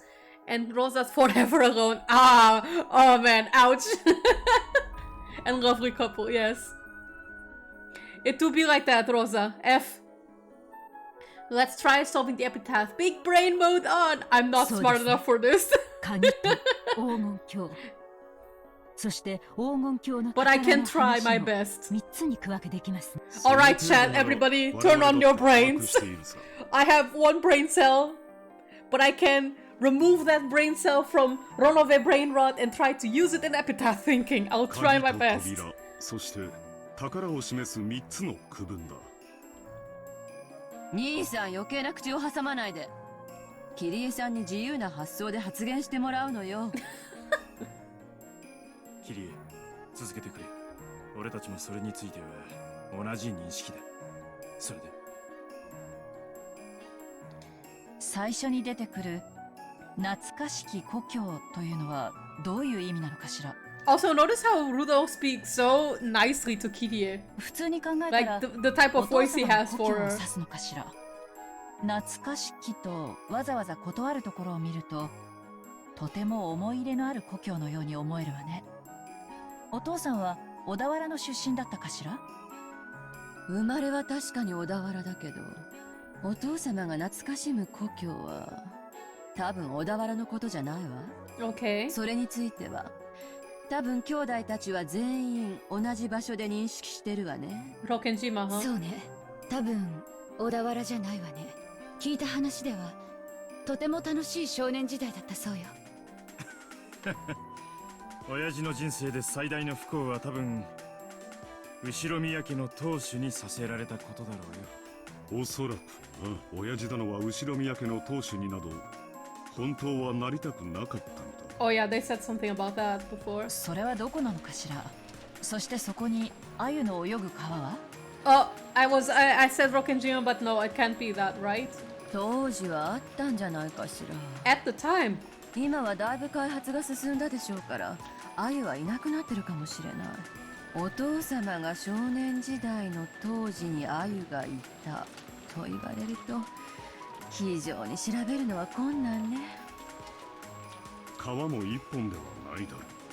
地理的な意味では我々もそれぞれにかなり調べたつもりだ。エヴァに至っては現地まで直接調べに行ったんじゃないかね。Oh? あくまでも旅行としてよ。As a vacation. でも街並みは当時と完全に変わってる。何しろ戦争を挟んでるのよ。お父様がどこに住んでいたのかさえ正確な場所の把握は不可能よ。多分お父様が自ら現地へ足を運んでも今となってはどこに住んでいたか特定できないでしょうね。 Okay, interesting. あちらさんも随分目覚ましく復興したって話だからな。鮎の川と言われてはっきりとした地名は出ないの？そりゃな、何しろ鮎だぜ。水がきれいな川に住むってんだから、それこそ心当たりの川は無数だったろうさ。 That's true. 親父が無邪気に鮎釣りをした小川もその後の開発で埋められたりもしただろう。戦前の地図、もしくは戦前の現地に詳しい人でもいりゃ話は別だが。多分そういう話ではないわ。Oh, どういうことだね。 what is it? 懐かしき故郷を貫く鮎の川、 My beloved 黄 hometown. 金郷を目指す者よ。これを下りて鍵を探せ。ここまでの2行で一度開業してるのよね。Oh, okay. Are the blank lines relevant? この2行だけで何かの提示が成立するのよ。その何かに基づいて次の3行が続くんじゃないかしら。 Oh my god, I didn't think of that. 何かの提示って何やろな。わからないわ。とにかくその2行だけでどの川かわからないとか、そんなあやふやじゃなくて、はっきりとこの川という特定ができるのよ。ひょっとすると水の流れる川ではないかもしれないわね。鮎の川は何かの比喩かもしれない。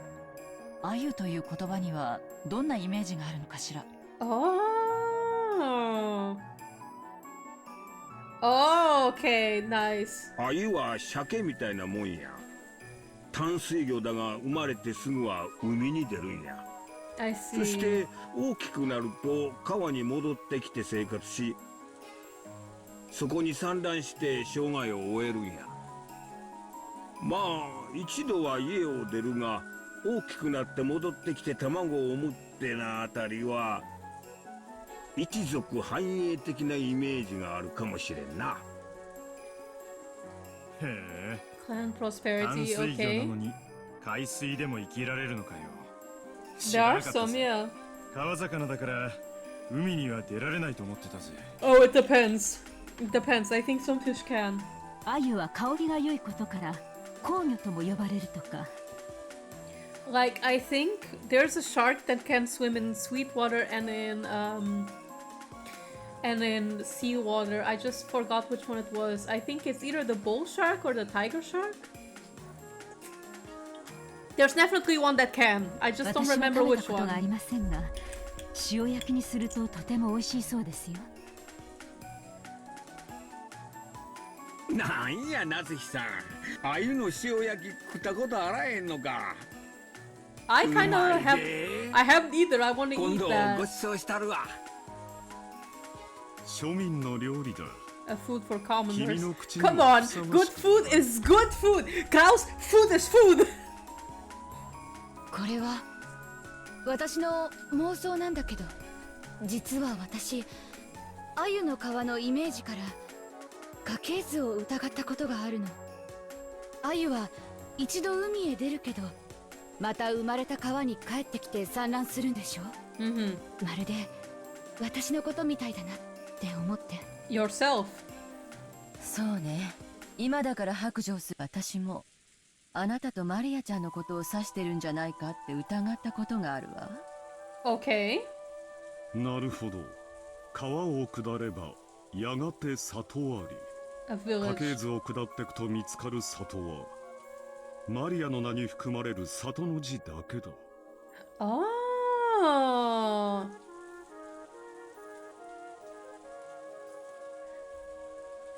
でしょ。 Oh, so it's going to come back to kanjis, I think. Oh, cool. Oh, cool. This is getting really cool. Okay. Mackerel, hint, hint. でも Just Kumasawa. みんなも知っての Give us 通 the り、 mackerel お hint. 父様はマリアのことを毛嫌いしてて、ほとんど言葉を交わしたこともない。 Rude. それに He has poor お父 taste. 様はかつてマリアに全然違う名前をつけるように言っていたの。 Really? それを私が勝手にマリアにした。 Good. お父様はそれをとても怒っていたわ。その経緯を考えると、財産や家督を引き継ごうという大切な碑文にマリアの名を引用するとはとても思えなくて。 Come on, Kinzo. Maria is a good child.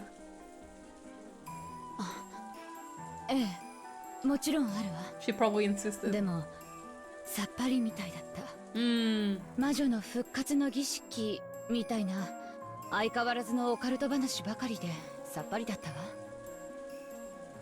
親父殿とマリアの接点。Nah. 確かに両者にオカルト趣味はあるが、全く交流はなかった。Or maybe? 私もマリアのことを指しているとは思えんね。Yeah, if it's because of that, I can imagine it doesn't. 懐かしきとわざわざ冒頭につけているのが私は気になるわ。 Beloved. さっきみんなが言っていたように、お父さんにとって後宮家の当主となることが不本意、それを懐かしんだりするかしら。 Probably それ not. は後宮本家 I を mean, 指す Kinzo shows in 小田 quite 原ではない openly と思 how う。 unfond he is of this family. 私にはこの懐かしきという冒頭の一語がお父様にとってとても大切な思い出深い場所を示しているに違いないと信じているんだけれど。 Huh. Could it be the mansion where Beato was? 当時の地図の Like さっぱりだから our real 特定 Beato? は困難だが、とにかく親父の少年時代の故郷に鮎が泳げる川は何本かあったろうさ。水の流れる川ならね。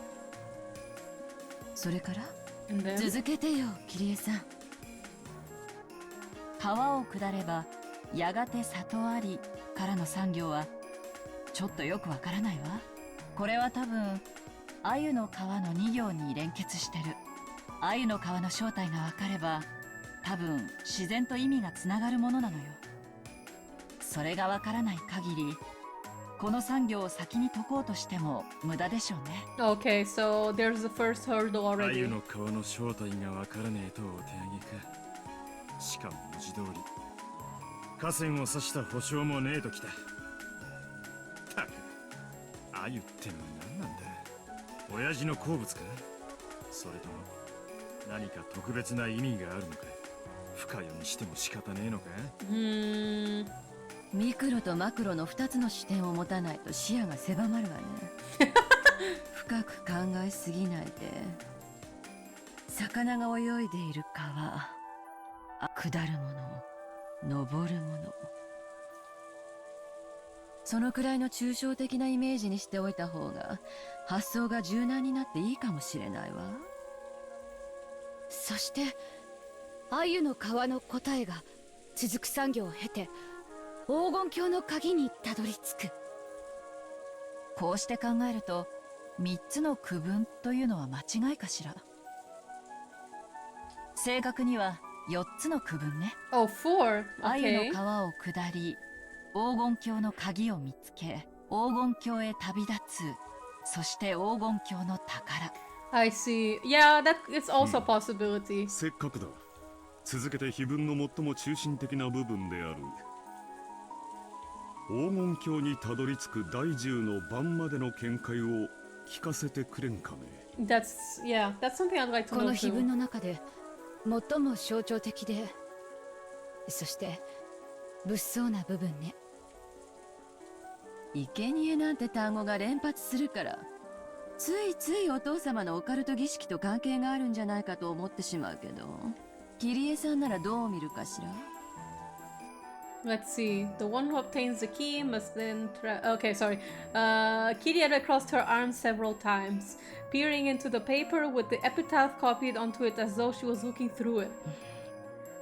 The first twilight offered the 6 chosen by the key as sacrifices. Those who remain shall tear apart by the 2 who are closed. Oh geez, I can't start anything with this. とても難しいわね。鍵を手にせし者はから始まるということは多分鍵を理解していないと話が進まない。お手上げではあるけれど一応挑戦してみるわね。鮎の川が水の流れる川とは限らないように、その鍵もまた本当に鍵の形状をしたものなのか疑わしいわね。Oh, that's true as well. 暗号とかキーワードの可能性もあるわ。だってこの鍵は鍵穴に刺すものじゃない。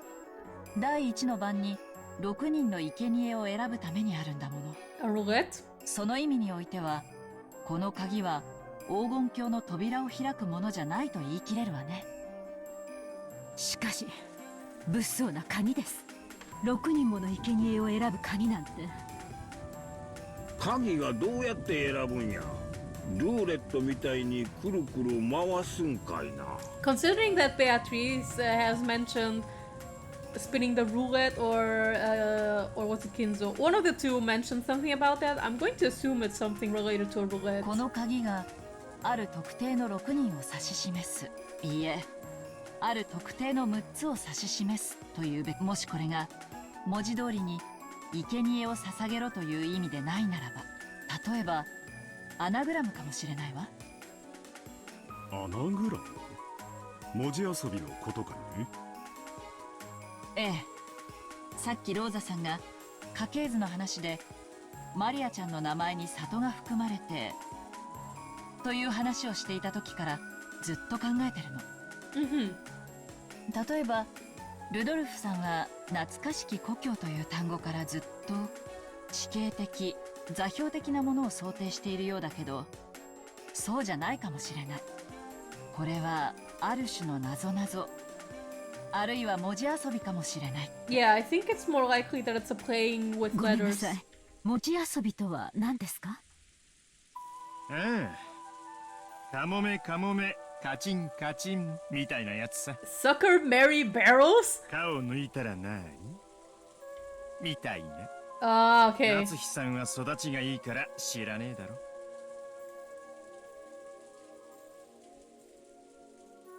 Wait, let me see what he's saying.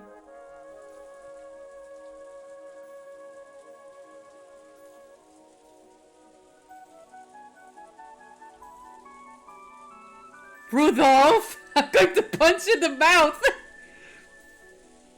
What? 歯を抜くと？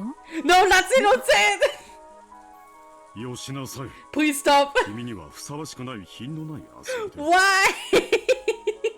Only Natsu didn't get it and had a blank look on her face. Good! Oh, God! Steve should only guess that the answer had to be something undignified. Going by Rudolph and Eva Sniggers. Oh my God. I see where Bator gets his perverted mind from. Hi Kumamaru, how you doing? I feel like I joined at an awkward moment. Yes, you have. Basically, Rudolph was trying to trick Nazi into saying something down bad. Something that is unchristian. マリアの謎々ブックにあったんですけどね。タヌキの手紙っていうのがあるんです。タの文字がいっぱい混じった暗号みたいな手紙があるんだけど、タの文字を抜くとそこに正しい文章が浮かび上がる、そんな遊びがあるんですよ。I wish my emoji, my avatar could make a deadpan expression because that's the face I had when I discovered what Rudolph was trying to get. He just wants to punch someone. なるほど。She's so confused. Nazi finally realized that the answer to the undignified riddle Rudolph had posed, and her face grew red as she hung her head in embarrassment. Oh, come on! Don't bully her like that. 案外殺すというのに転じるかもね。ええ、私もそれを思ったところなの。黄金鏡の鍵とはひょっとすると6文字の単語かもしれない。つまりタヌキの手紙の「タ」が6文字あるっちゅうわけか。これは文字遊びか。日本では子供の遊びという印象が強いが、特に英語圏では知識人のこじゃれたユーモアでもあるらしい。Okay, so I wonder if this is going to go out in kanji playing. 親父殿が関心を示すことは十分に考えられるね。ただここで急にわからなくなるの。ここまでの流れは謎に満ちていながらも非常に順番的だった。鮎の皮、それを下れ、そして鍵を見つけろと非常に順番的。そしてその結果6文字の鍵を手に入れたと仮定するんだけど、そうすると何から6文字を殺すのかわからなくなるの。そういやそうだな。6文字を何から引くんだ。その提示がないな。Luffy! Nah. My cat has appeared. She too wants to solve the epitaph. Luffy! Yep, you can't have that. Just sit. Sit. 引いて。第2の番に残されし者はとある。ということは少なくともその何かは有限の文字数なのよ。そこから6文字を抜いて残った文字で話を進めろと読み解けるわ。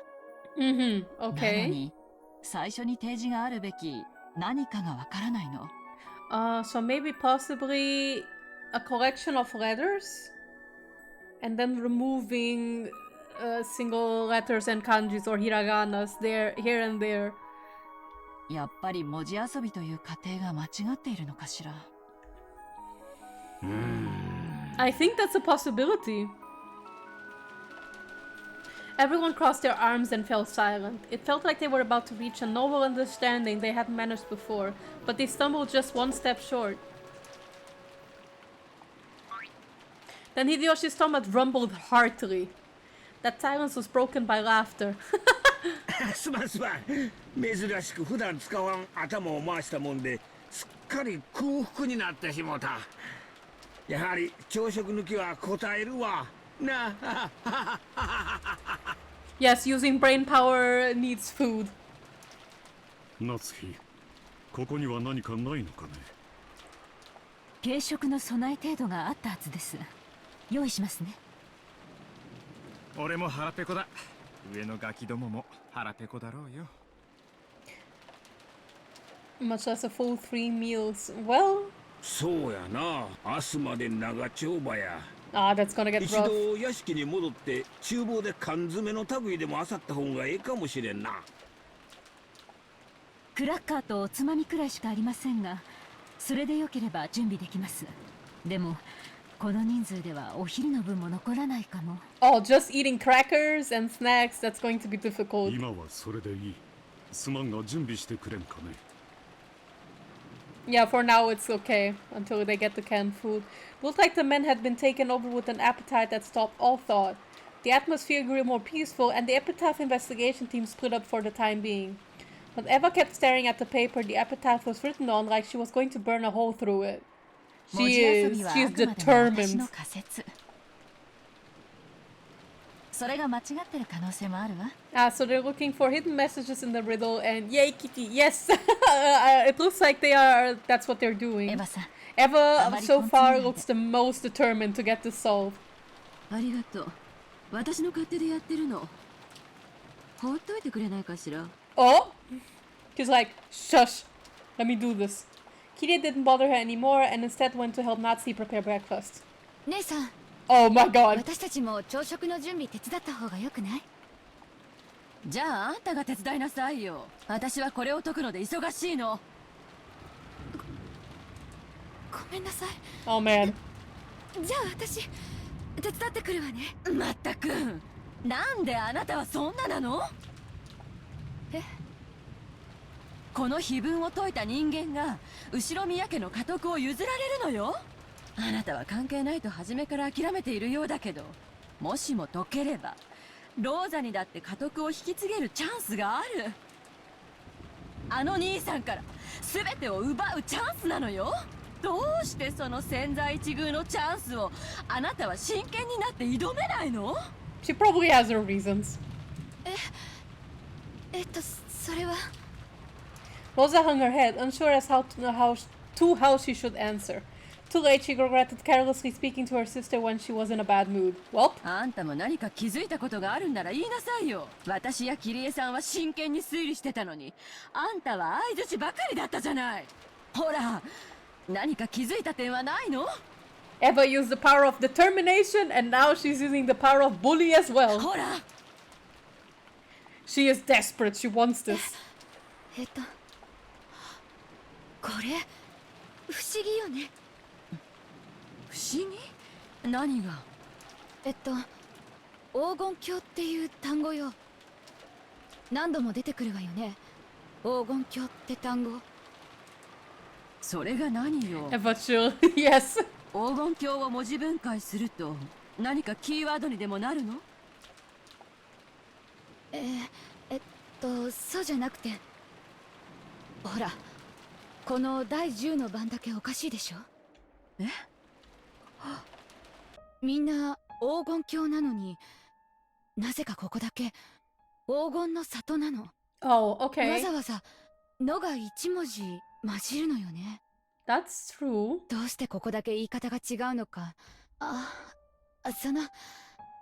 別に意味なんてないわよね。ちょっとした言葉のあやでたまたま言い方を変えただけかもしれないしね。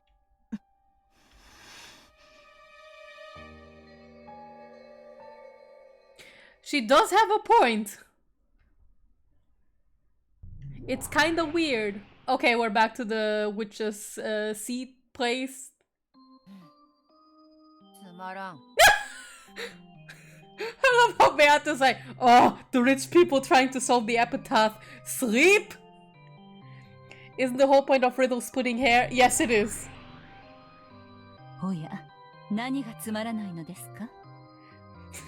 I just imagine Beato saying the dumb adults are trying to do adult things like solving a riddle. Just major sleep, man. And what's this almost 8-bit organ in the background, Virginia? That too is boring. I mean, in my opinion, it's not boring. It's kind of nice. はてさて。 I can practically hear Beato's eyes roll. Same. この子が何をぼやいているのかさっぱりですよ。Like Beato just hears. おそらくマダムがバトラ様にいろいろと入れ知恵をしたのが不満なのでしょう。Oh, she's still tilted about that. 別にそんなの不満ではないぞ。チュンチュン。不甲斐ないバトラがようやくわらわに釣り合うレベルになったので、むしろ満足してるくらいだぞ。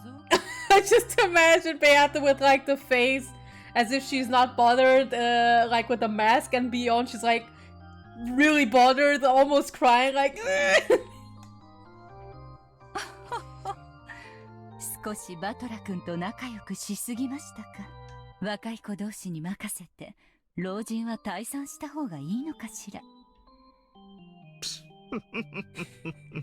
I like that he's thoroughly amused. When Virgilia and Ronove giggled and cackled, Beatrice's irritation meter finally reached its limit. 揃いも揃ってわらは笑い物にしよって。ロノウェ、しばし姿を消せ。 Oh my god! No! 消えろ。 No! かしこまりました。 No, come back! しばしのお暇をいただきます。 Oh, he's going to sleep. Okay. He's like, okay, I'll sleep. Bye. And he leaves with a laugh. No, please come back!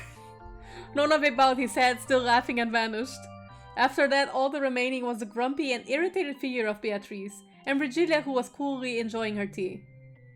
この島に19人以上いないと言ったあの赤が、むしろあなたを追い詰めました。やっぱりな。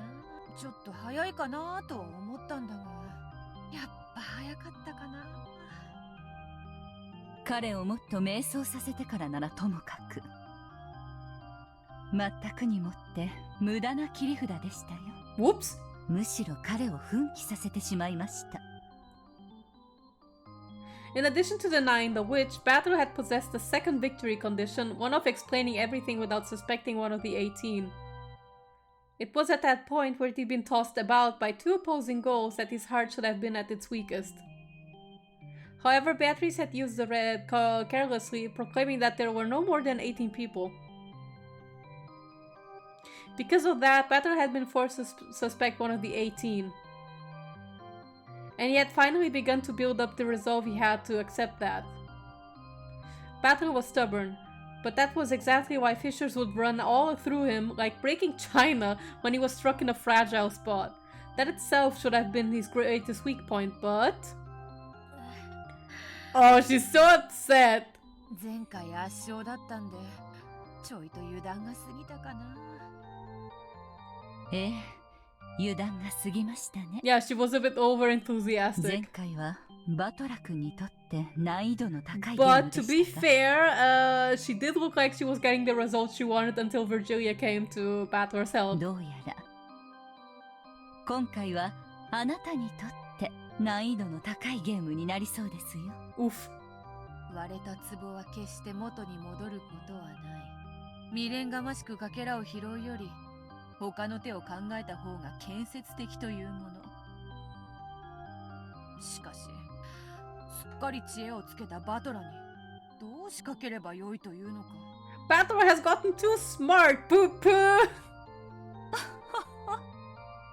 炉の上のクッキーよりあなたが困っている顔の方がお茶菓子にぴったりですよ。 Ronove bakes cookies. Oh yeah, he does. I forgot. Oh no. I want him to make me some cookies. バトラもお師匠様も Please. どの上までもわらわは茶化扱いだ。わらわは決して甘くはないというのに。The way she said, like, I'm not sweet. Stop it! Like ultimate tsundere here, with a shameful childlike face that she would never have shown in front of Battler. Beatrice rolled her head around on top of the table. お師匠様、せめてヒントを。おや、何のヒントですか？バトラをギャフンと言わせて、わらわを認めたくなるようなうまい指し手を。Hey, can you help me beat the Battler, please? せめてヒントだけでも。ダメですよ。私は今バトラ君の味方をしていますから、あなたに利することは教えられません。That would be called cheating. ないこと言わずにさ、弟子が困ってるというのに。But you killed her. 師匠を超えたと散々豪語していた気がしますが。I love that she brings it up again. 年寄りらしく老快な知恵を一発授けてくれよ。頼むよ。Look at her. バトラにばっかりずるいってよ。What a child. I love her. もう相変わらずのだだっこですね。でも確かにちょっとバトラ君にヒントを与えすぎたかもしれませんね。Oh no. あなたのお給にはなったけど、フェアなゲームとしては少し肩入れをしすぎたかも Oh, し is れ she ない。 actually gonna give a hint to Beato? そうであろう、そうであろう。頼むよ、お師匠様。せめて今後のヒントだけでも。ヒントだけですよ。Oh no. 意味は自分で考えるのですよ。自分で考えるからさ、頼むよ。バトラをケチョンケチョンにできるやつを頼むよ、お師匠様。I haven't seen Beato excited in this way before, and it's extremely cute. Considering how she acted like a great and mighty witch in front of Battler, the way she acted when he wasn't around was truly pathetic. No, it's cute! Virgilia sighed at how childish Beato still was, despite all the time that had passed. ではヒントだけ。イソップ寓話の北風と太陽というお話を知っていますか？ Okay, what's the hint? もちろん。I don't know if my heart can take that level of cuteness from Beato. I certainly can't. 旅 It's 人の really マントを cute. 奪うために北風と太陽が勝負する話であろう。そうです。乱暴かつ請求な方法が常に最善の選択肢とは限らないということです。言われなくても分かっておるわ。わらわが勝ちを焦りすぎたことはすでに反省しておる。Oh, this is important part. Okay, I'll do my best to remember. 意味はよく考えることですよ。それからバトラ君も少々誤解があったようですが、あなたにも誤解があるようです。Okay. あ What な is た it? はこのゲームの勝利条件を理解していますか？バトラを屈服させることの他に何があるというのか。ほら、その時点でもう間違っていますよ。Well, Beato's condition is to prove there is magic and a witch, right? わらわが何を間違えたというの Northern wind, southern sun. あなたの勝利はバトラ君を屈服させることではありませんよ。バトラ君にあなたという存在を認めてもらうことではありませんか。 Exactly. なんとバトラにゴマをすってわらわを魔女と認めてください、お願いしますと頼み込めというのか。愚かな。そこまでわらわは落ちぶれてはおらぬ。 Grrr, Beato growled like a dog in a bad mood. Like a brick! Just little bark bark! Virginia shrugged her shoulders, snickering at her disciple, who was as short-tempered as ever. ヒントは出しました。あとはあなたがよく考えることですよ。いずれにせよバトラ君にこれまでの手は通用しません。相当の戦略転換が必要になるでしょう。言われずとも分かっておる。北風と太陽の話は何が言いたいのかさっぱりだな。 I actually don't have a clue what she's saying either with this. 方針を変えねばならぬことは分かった。お師匠様もあっと驚くような。 But I assume that eventually I'll realize what it is. それは楽しみですね。バトラ君はそれにどう挑むのかしら。あなたの健闘も祈っていますよ。バトラのついでに。Huh. What did Virginia mean with that? I actually don't know either. I am just as clueless as Beato at this moment.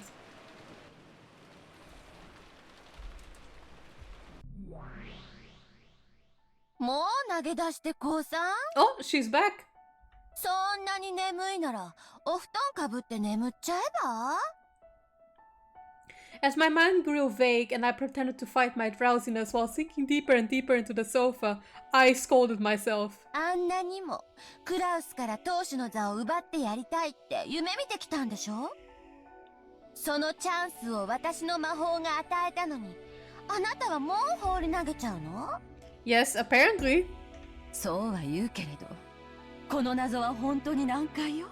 知恵の輪の方がまだマシだわ。解けるってことが絶対に約束されているもの。でもこの碑文の謎はそれすらも約束されているかわからない。私は挑むだけ無駄な勝負を挑んでるのかもしれない。Still hazy, I looked at the notebook I've been holding the whole time.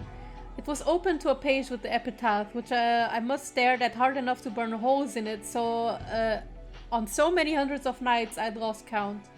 That page is truly a door. On the other side lies the Golden Land, the place I've wanted to drag myself to no matter the effort ever since I was a child. And the place I was never able to reach. Am I touching the door with both hands? With the book? No, the door right there in front of me, ready to be opened and yet still unable to reach the other side. そうよ。あなたは扉に手をかけている。さあ、それを力いっぱい開くの。そしてその扉に書かれた文字を読むのよ。力いっぱい開く？扉に書かれた文字を読む。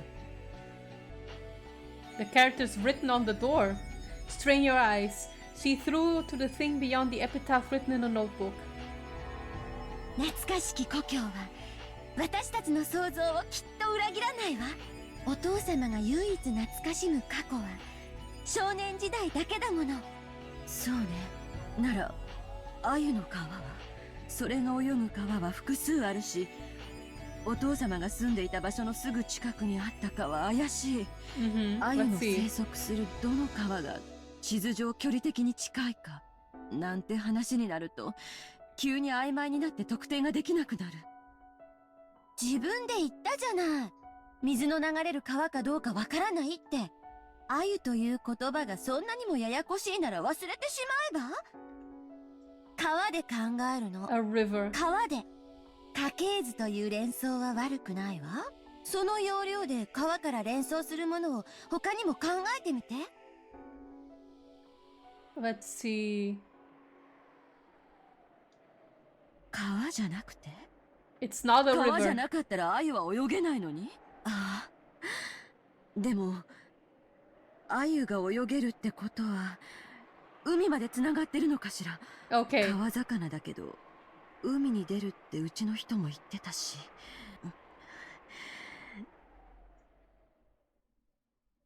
海まで。 To the ocean. いえ、でも。 Oh, this track is new too. Oh. Is this the track for like when Eva is having her galaxy brain moments? I like this. 気づいた。でもうろ覚えなの。ここには書庫があったはず。調べれば確認できるわ。それが鮎の川なら、そして鍵は6文字の単語かもしれないなら、鍵が本当にその川に眠ってるというの。 Maybe? I don't know. I don't know. Anyway, I have to search in an atlas. But even if I know that, I don't know from what I should take the 6 characters. 本当にわからないの？よく考えて。私たちは下手に頭がいいから発想が硬いのよ。気分の謎なんて大層に考えないで。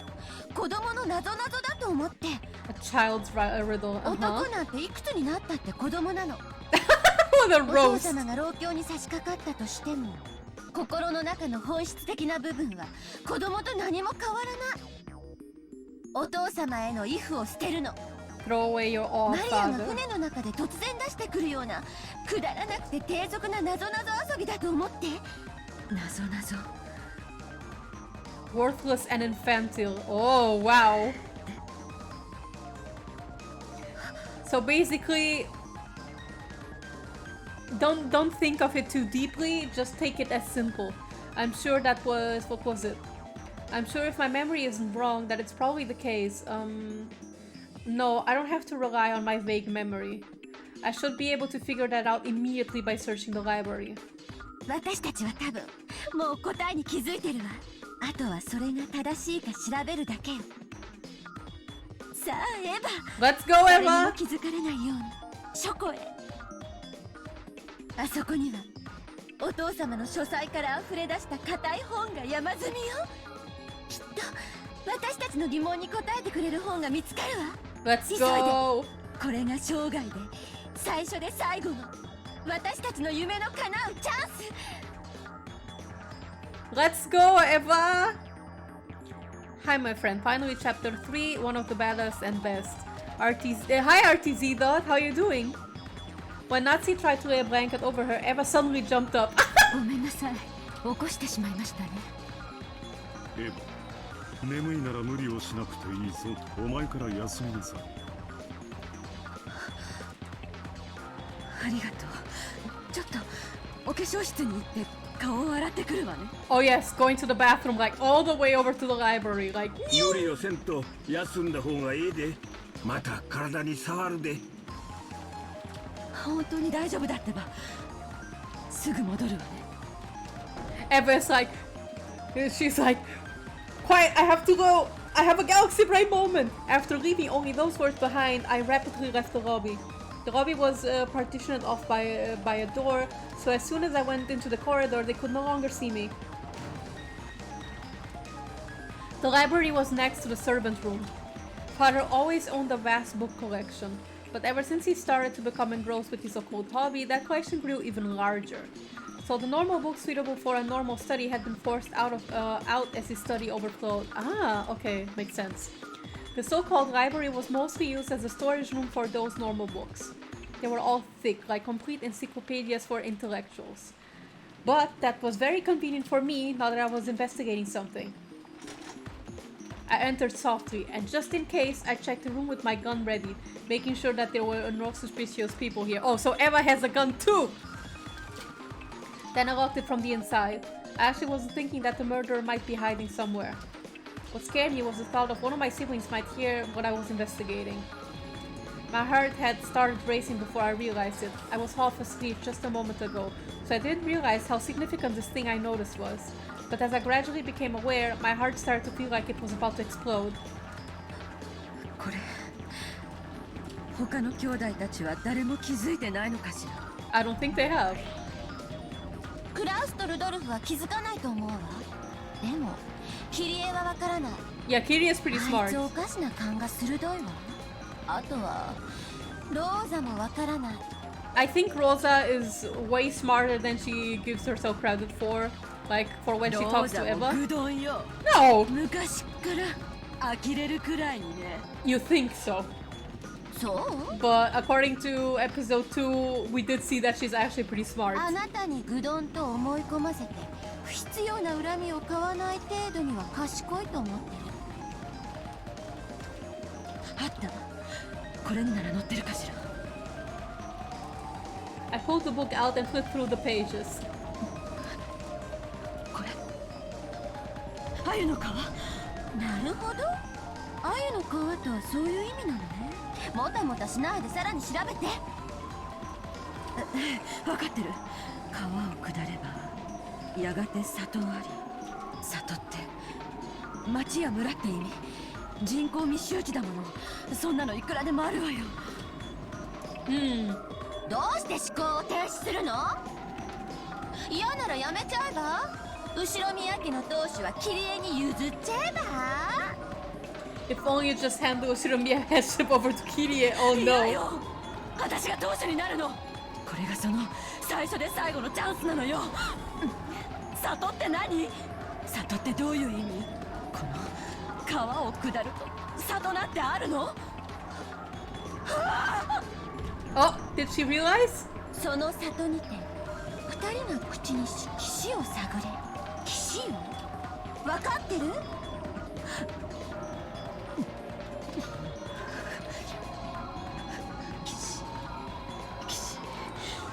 Okay, right before my eyes, the pieces that I hadn't been able to understand at all began to snap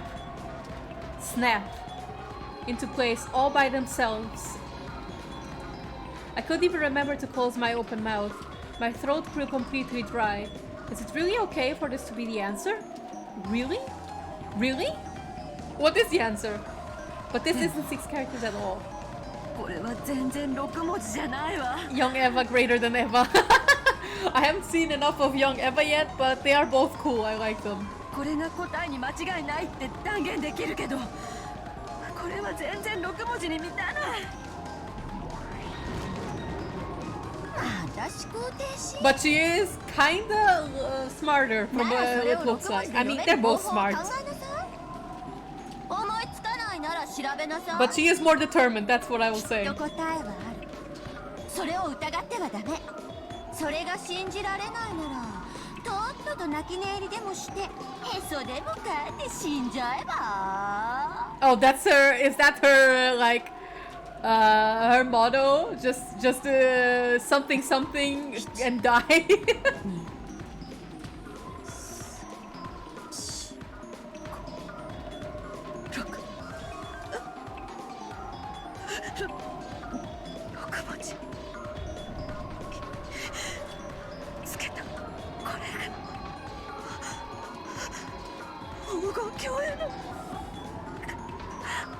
Oh, does she have it? She has it. Eva got it. Let's go.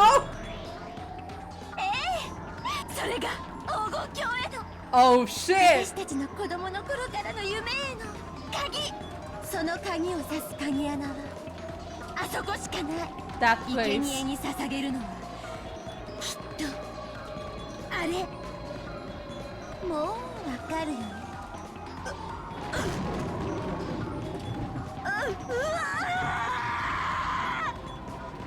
Oh, what's happening?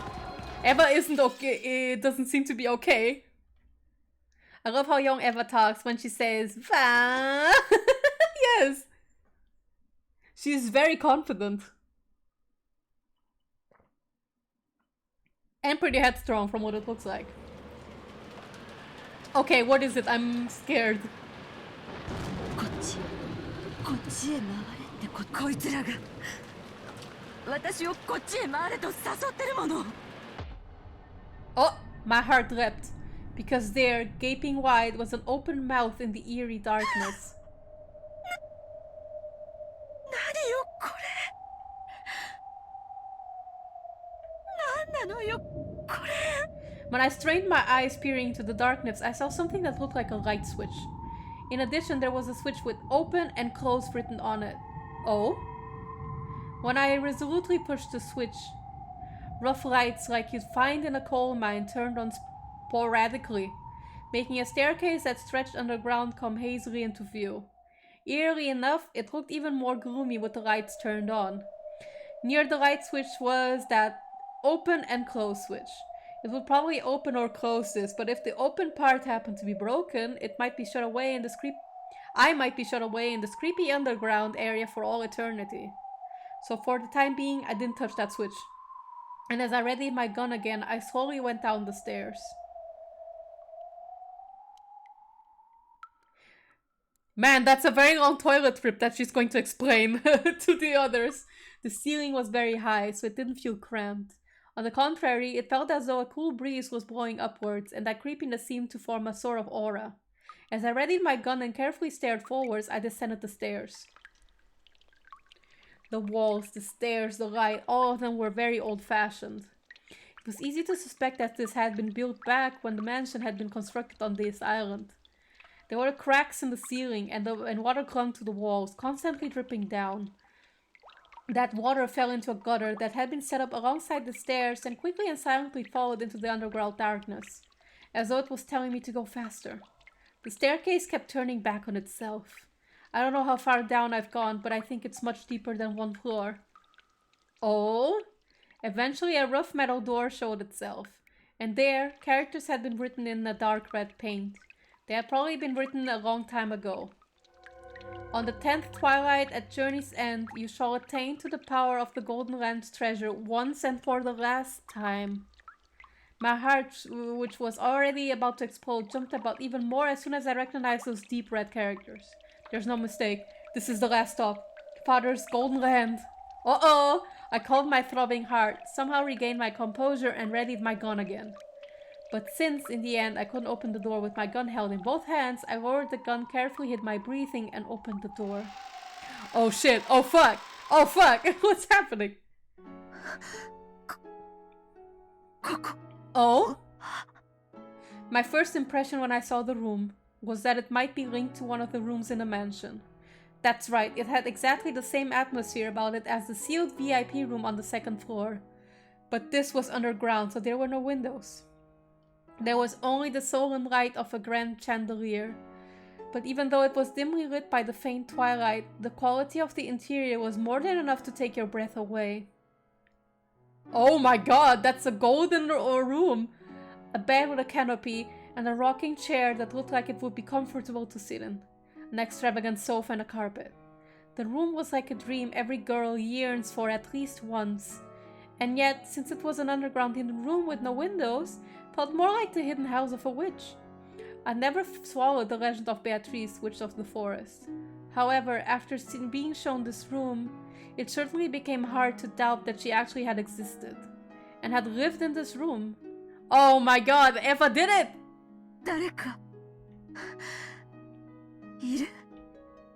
Even though I was completely shocked by this room, I carefully, no, timidly searched the interior with my gun raised. And at the back of the room I found it. She found it! Eva found it! Congratulations! Eva is our first person to solve the epitaph. My gasp came out strangely, like a bunny being choked. The gold! She did it! After all, after finding something like this, no one would be able to stop that kind of stupid voice from leaking out. Congratulations, Eva! GG, shake my hand! On the opposite side of the canopy bed, it was piled up in a massive heap. It was a mountain of gold ingots. Of course they weren't piled up carelessly in a way that would damage the dignity of this room. A beautiful scarlet satin weave was laid on the mountain of gold, creating a beautiful three-colored mix between the red, the gold, and the black of the deep darkness. That's a good color combination. It was tough when the witch slept under this bed. The gold would be a respectful chamberlain waiting on her. nobly, refinedly, gracefully, beautifully. It was attentively piled there with an imposing air. When I tried to grab a single gold ingot, I was surprised at its weight. It was probably about 10 kilograms. Just this ingot would be more worth than 100 million. The Shiromiya family crest, the one-winged eagle, was lightly imprinted on it. It was hard to tell whether it had been worn away or whether the impression had been made carelessly in the first place. But it was certainly the crest of the one-winged eagle. Oh my god, okay, the gold is real and Eva has found it. Just how many ingots were piled up there? By doing a quick count here and there and judging by the height, there had been a few hundred at least. My mind's already gone blank, so I can't do the math well. Even a moderate guess would put it above several billion yen. Oh shit, that's a lot of money. そりゃそうよ。そうに。だって10トンの黄金よ。10 tons, yeah. 時価にして200億円の黄金よ。見つけたわ。誰よりも早く私が見つけたわ。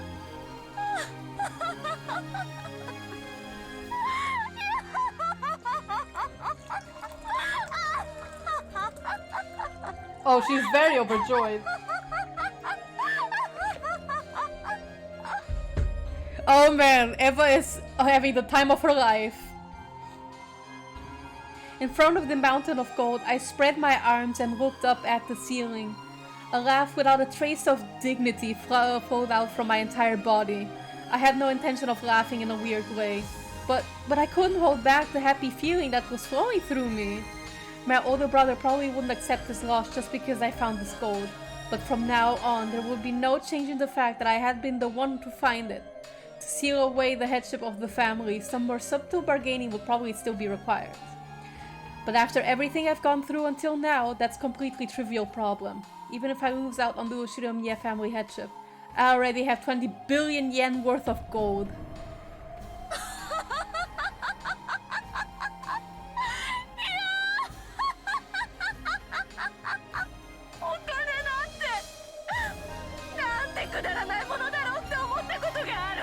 Oh man, money broke her. お金で買えないものなんていくらでもあると思ってた。でもそんなのは嘘っぱちだって今理解したわ。そんなのは持たざる者の自分への言い訳だったのよ。この黄金の山を前にして私はやっとそんな当たり前を理解したわ。 Money is power? この世のすべての幸せはこの黄金を溶かすことで生み出すことができる。 About that. このお金があれば夫の会社はもう大丈夫。私たち家族はずっと幸せ。そしてジョージにも莫大なお金を残してあげることができる。他の親戚たちなどやがては没落して消えるわ。その時ジョージはこの黄金を使って And becomes the next head. お父様がそうしたようにその時誰も異論を挟めないわ。ジョージこそが後ろ宮家の本当の跡継ぎなのよ。 It happened! My wish was granted! That dream I have wished for ever since I was born into this world as Ushiromiya Eva has been granted completely at this very moment. My husband and I will be happy for all eternity. And I can also give my only son George eternal happiness. Can you, when Shannon is dead? There's no way I'll waste it on foolish pleasures. The older brother has chilled the Ushiromiya family to bits, but George and I will revive it. That means I truly have succeeded the Ushiromiya family headship. 成し遂げたわ。やったわ。あなた、ジョージ。 Just make sure you don't get killed by the culprit. 私は、母さんは、ついに成し遂げたわよ。もうこれで誰にも脅かされない。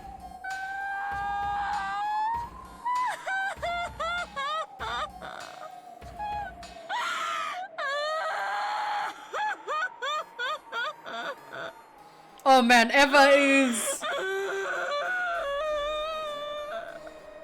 Eva got broken by money. That's right, after this, never again will we be smothered by sad nights. Victory is hers. おめでとう。後ろ宮エヴァ、私たちの悲しい半生は今ここに全ての念願が叶って消化されたわ。あなたのおかげよ。あなたの魔法があったから、このチャンスがあったから、私はここにたどり着くことができた。ありがとう。でも私の魔法は私たちが互いに信じ合わなくちゃ叶えることができなかった。Oh man. だから私の魔法の力だけじゃない。 It's the power of your brain too. 私たちの勝利よ。だからこそおめでとう。私たち。 Congratulations, both of you. A round of applause for Eva, chat. Everybody clap. ありがとう。私、ありがとう。後ろ宮エヴァ。今日までくじけなくてよかった。悲しみに溺れ、あがくことを忘れなくてよかった。いいえ、これは私の魔法。私たちの魔法。Oh? あなたの魔法は本物だった。森の魔女ベアトリーチェなんてすでに幻想。あなたこそが本当の魔法が使える本当の魔女。そうよ、あなたこそが今や黄金の魔女ベアトリーチェなのよ。 Oh, it's Eva like, I am Beatrice now.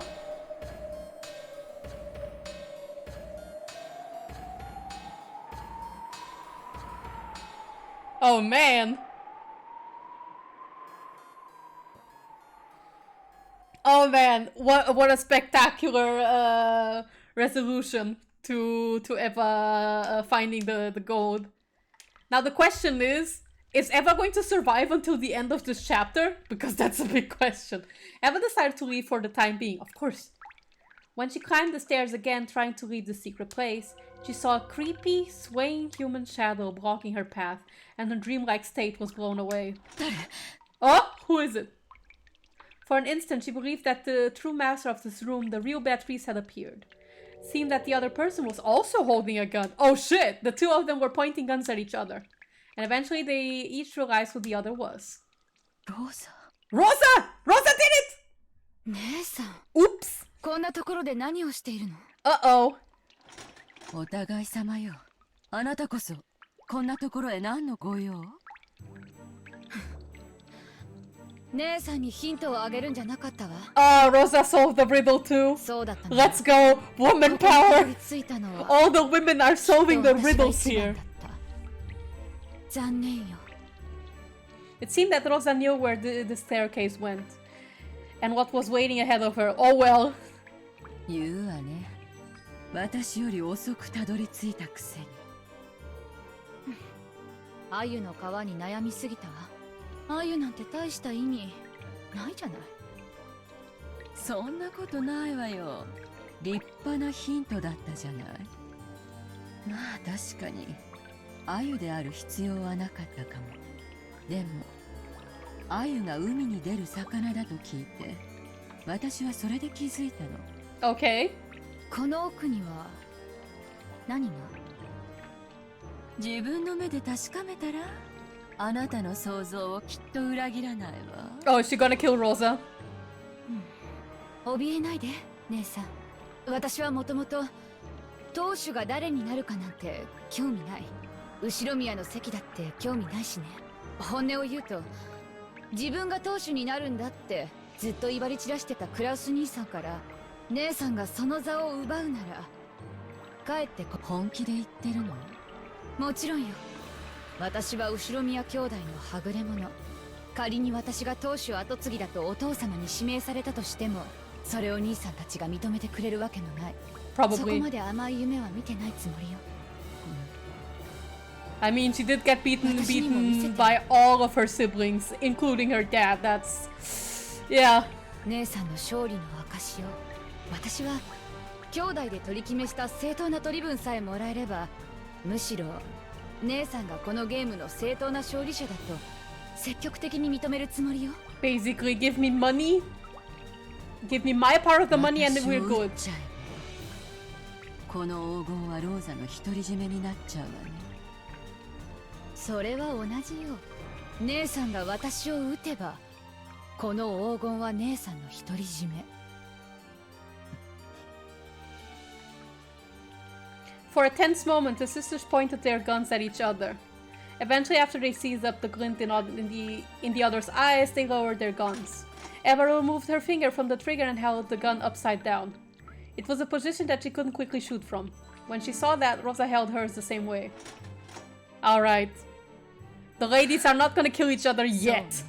相手を撃って黄金を独り占めにしようという提案はお互いにとって魅力的ね。でも台風で隔絶したこの島から突然失踪すれば絶対に大騒ぎになる。ここに死体を隠せば簡単には見つからないだろうけど、それも絶対ではない。何百億円の黄金があろうとも、殺人の罪を犯すリスクには割が合わないわ。むしろそれを出しにされてクラウス兄さんたちに絞り取られるのがオチね。 That's actually true. 同感よ。ここに現れたのが兄さんやルドルフであるくらいなら、あんたであったことは不幸中の幸いかもしれない。I kinda have the feeling Kitty is gonna be the one figuring this out next. 私は兄弟であんたを一番信用してるもの。ありがとう。Are you sure about 私も that? 姉さんのこと兄弟で一番信用してるわよ。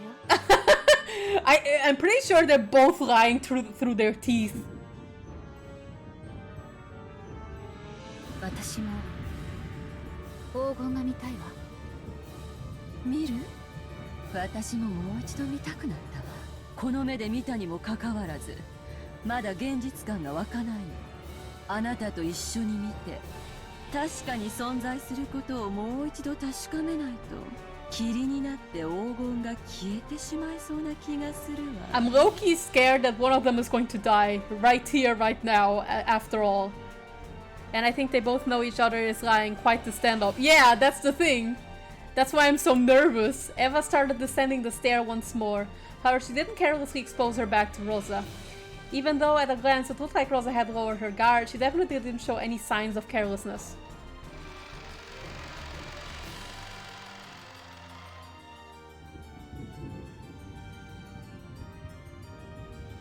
Then they reached that room of the witch once more. Rosa also gasped, stunned speechless by the vast amount of gold.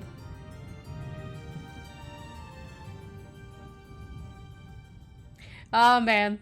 Ladies night. Now if only Kiria could join as well. Rosa and Eva walked absent-mindedly through the rose garden. They had left the guest house secretly, so they had to be careful when they returned. It was time to snap to it and keep their guard up. Also, I have to go to the bathroom real quick, but I'll be right back.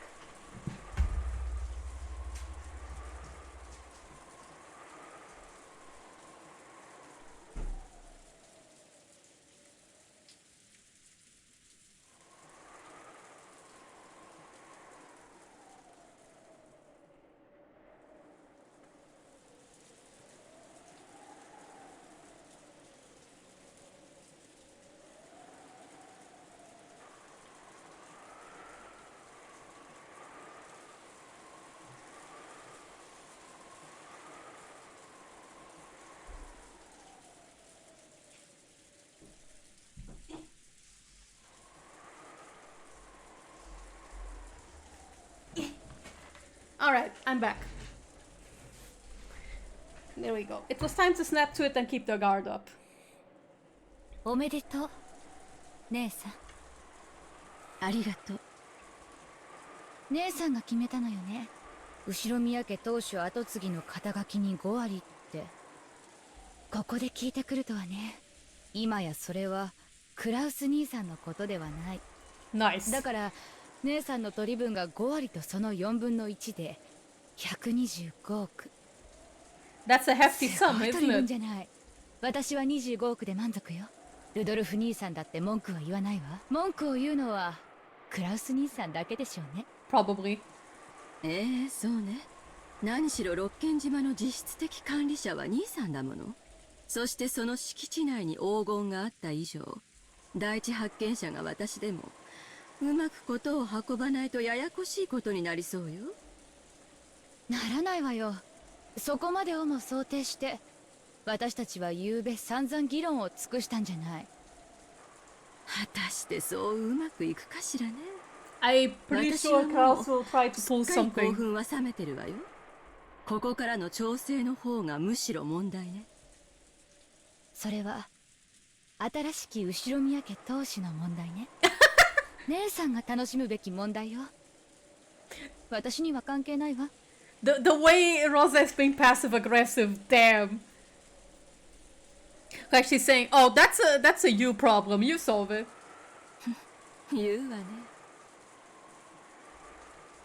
第二発見者として姉さんに協力するから、どうか例の前払い分、私の1億5000万だけは3月までにお願い。ええ、いいわ。私に協力するならそれくらい気前よく払うわ。I almost have the feeling she wouldn't do 私は that. 兄さんじゃないもの。とりあえずは兄さんたちを驚かせましょう。実際の場所は伏せるにしても、早くクラウス兄さんの驚く顔が見たいわ。ちょっと待ってよローザ。それをみんなに伝えるのはまだ待って。え？どうして？Oh? バカね、決まってるでしょ。相手はあの尊大なクラウス兄さんにずる賢いルドルフなのよ。Yeah, they'll や find がては something. 発表するにしても今はまだ早いわ。どうやって話を進めるかせっかく見つけた黄金を全て兄さんにかすめ取られることもありえるわよ。 That and we have a killer. We have a culprit running around. Eva thought she was saying something extremely natural. So when she saw Rosa's expression suddenly cloud over, she was a little surprised. 何か不満なの？クラウス兄さんたちの性分はあんただってよく知っているでしょうが。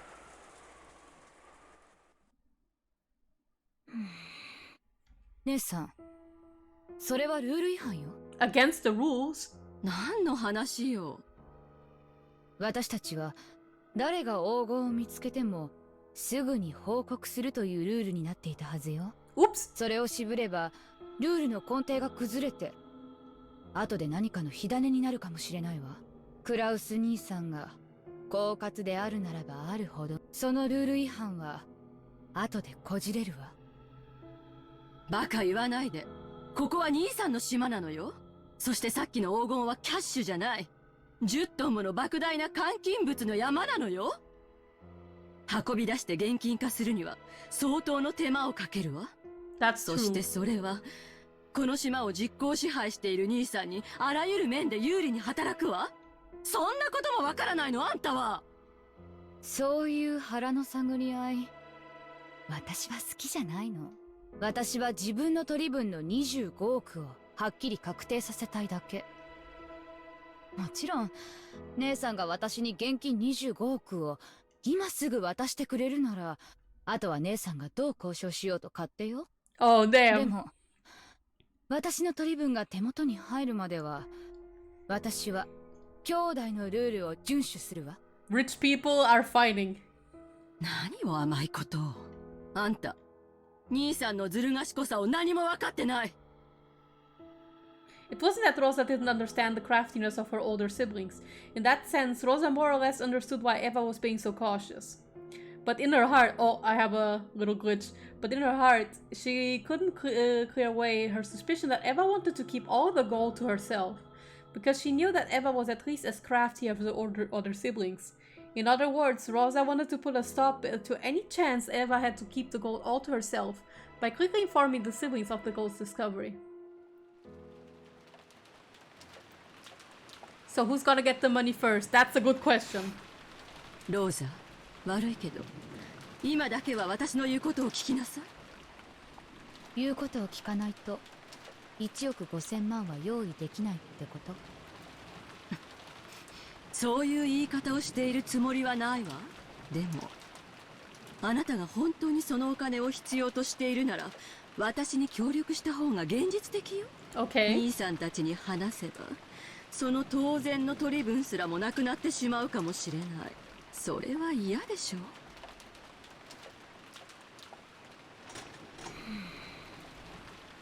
For a while, a severe expression that she'd never shown to her sister before rose to Rosa's face.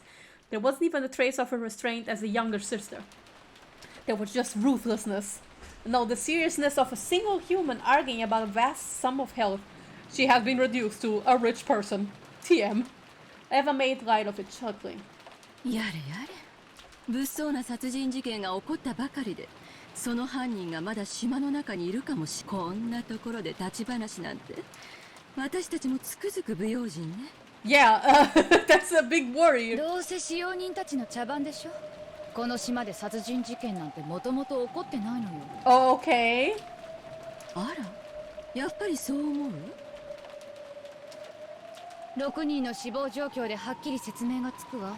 あの6人の密室は外部犯行では絶対に作れない。南條先生は全員死んでるって言ったけど。Oh, she really thinks that? これはすべてお父様が仕組んだ手の込んだお芝居よ。使用人たちはみんな死んだふりをしているだけよ。もともと殺人なんか起こってない。殺人犯なんかうろついてるわけがないのよ。Are you sure about that? へえ、あんたがそれに気づくとは意外ね。割と怯えてるように見えたから、そこまでは気づいてないと思ったのに。私、そういう場の空気は読む方なの。おかげさまで鍛えられたから。That's right. Come to think of it, now that the servants are dead, almost everyone on this island is a member of the Shiromiya family. As for Nanjo, he proclaimed the deaths of the servants, but when the relatives began to discuss the riddle of the epitaph, he disappeared off to the second floor as if he didn't want to get in the way. すべて私たちに非分に挑戦してもらおうというお芝居よ。だからこそ。Oops, sorry about that. 姉さんが勝利者であるという宣言が必要なのよ。あの小死体が本当のお父様なわけがない。You sure? 足の指の数が同じ死体をどこかで調達して、わざわざ悪趣味に焼いてみせたのよ。That I can actually believe. きっとどこかに隠れて、私たちがどう振る舞うかを監視してるわ。That is in fact something I can 姉 believe. さんが黄金鏡に至ったことも、きっとすでに知るところよ。だからこそ、早く姉さんが勝利者であると宣言すべき。きっとお父様がどこからともなく現れて、手を叩きながら姉さんこそが跡継ぎだと宣言してくれるわ。まあでも私は姉さんから1億5000万を無心しなくてはならない以上、何も逆らうことなんかできないわね。私の言うことを聞いて兄さんたちには黙っている。I don't know. She'll think そこ about を it. はっきりさせなさい、ローザ。私は話したいわ。ルールを定めたのはつい昨べよ。それを保護にすべきではないわ。もちろん必ず兄弟の前で発表はするわ。 Is she? でもその前によく状況を確認したいのよ。10トンの黄金の運び出し、そして換金、公平な分配、それを兄さんに出し抜かれずに行える裏付けが取れるまでしばらく考える時間が欲しい。それまで発表を待ちたいというだけの話よ。決して独り占めしたくて内緒にするわけじゃないわ。Yes, Rosa will absolutely believe it after you say it. やがてはきっとみんなに発表するのね。もちろんよ。私だって早く兄さんの鼻を明かしてやりたいもの。姉さんの言う考える時間というのはどの程度のものなの？ Imagine the time she's thinking suddenly Krauss shows up from the back and like, oh, so I found the gold. What's up? 考えてみなくちゃわからないわ。一晩あればそれは十分。一晩ってそんなの約束できないわよ。 Think for one night. 次期当主の姉さんに敬意を表して一晩は姉さんに協力するわ。今年の親族会議は台風が通り過ぎて船が迎えに来る明日の朝まで。そうね。海猫の鳴く頃にはお開きになる。 Roll credits! そこまでは私も黙ってることにする。それ以上の考える時間が必要だというのなら、その時に改めて相談しましょう。私は姉さんの立場を最大限汲み取って協力するわ。 Oh man. All these little veiled threats. あんた食えないわね。Where did she learn it from? I wonder, Eva. びっくりよ。それだけのたくましさがあったなんて。 Yes? 女は子を持つと強くなるって本当ね。マリアを産んで私はそれを強く自覚したわ。わかったわ。とりあえずはあんたの協力に感謝するわ。明日の話は明日すればいいことよ。This is like textbook scenes in which like two accomplices agree on something and then one of them dies. 姉さんが黄金を独り占めにするなんて考えない。公平な当主後継ぎ。もちろんでしょ。ちゃんと黄金は兄弟で山分けするわよ。Do we believe that? She's going to say no. 嫌よ。これは私が見つけた。Uh-oh. 私たちが碑文の謎を解いたんだから。だからこの黄金は全て私のものだってば。誰にも譲らないわ。Uh-oh. 私が後宮家の当主なのよ。私が Oh! The witch inside Eva acclaimed exclusive possession in a loud voice. Of course, that didn't reach even close to Rosa's ears, and it probably didn't reach Eva's either. Uh-oh. Uh-oh. We're having an inner conflict, huh? わらわがそれを認めようぞ。 Oh! そなたこそ魔女の碑文に選ばれし正当なる後ろ宮家の当主。 What's happening? 今こそそれを我が名において認めようぞ。 Oh, Beatrice was waiting for this, wasn't she? There she is. あんたはその格好、まさか本当に。 Yes, it is I, Beatrice. Maybe Beatrice was happy that Eva called her by her own name. She cackled cheerfully. Hello! In concert with that laugh, gold butterflies crept up as though a storm of gold dust was spinning through the room, and the room shone the color of gold. いかにもわらわが黄金の魔女ベアトリーチェそう怯えることはないぞ。 She's like, yes, by the way, I am real. わらわはそなたの偉業を称えておる。本当に素晴らしい。あの碑文の謎を見事解いてみせたとは。わらわを感嘆させるに値する。あの手紙の差出人はあなたなら、私は全ての黄金と後ろ宮家の家督を引き継げるのよね。あなたはそうあの手紙に記したわ。そして私はその挑戦に打ち勝った。わらわはそれを認めようぞ。今やこの積み上げられた黄金のすべて、後ろ宮家のすべてをどうしようもそなたの自由ぞ。 Okay. This little Eva is going to be like, I am going to spend this money for myself. 何しろ今この瞬間より、そなたはもう後ろ宮家の当主なのだから。本当に本当よね本当よね。興奮するでない。Oh. わらわはそなたを率直に褒めておる。その証、そなたにこれを授ける。 Grant? Okay, what's she gonna grant? Beatrice took a ring off her own finger and held it out to Eva. She fearfully accepted it and realized that it was a ring. これまさか。金蔵より返還された後ろ宮家当主の証である黄金の指輪だ。 Oh? 今よりそれはそなたのもの。 Oh, is that the ring that Kinzo tosses at the start of the それ game? を指にはめ、兄弟たちの前で高々と掲げるがよい。そなたが今や後ろ宮家の家督を継いだことに誰も疑いを挟めぬであろうぞ。 I see. Eva stared closely at the ring. It certainly wasn't a fake. Without a doubt, it was the real thing. She dreamed of receiving this ring someday. Focused on this day over and over again, and it was now finally a certainty.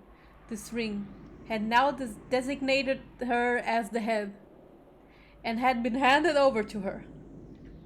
And, timidly, she put it on the middle finger of her left hand. Oh! What's happening?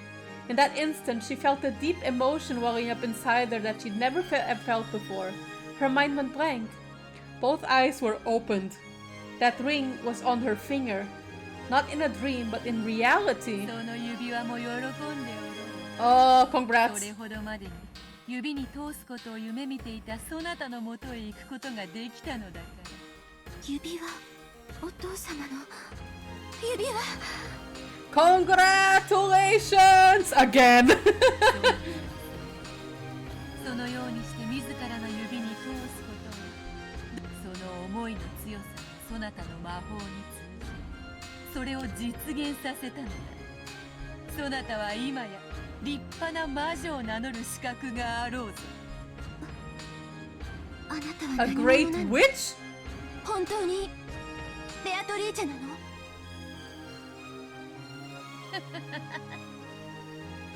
我こそは黄金の魔女。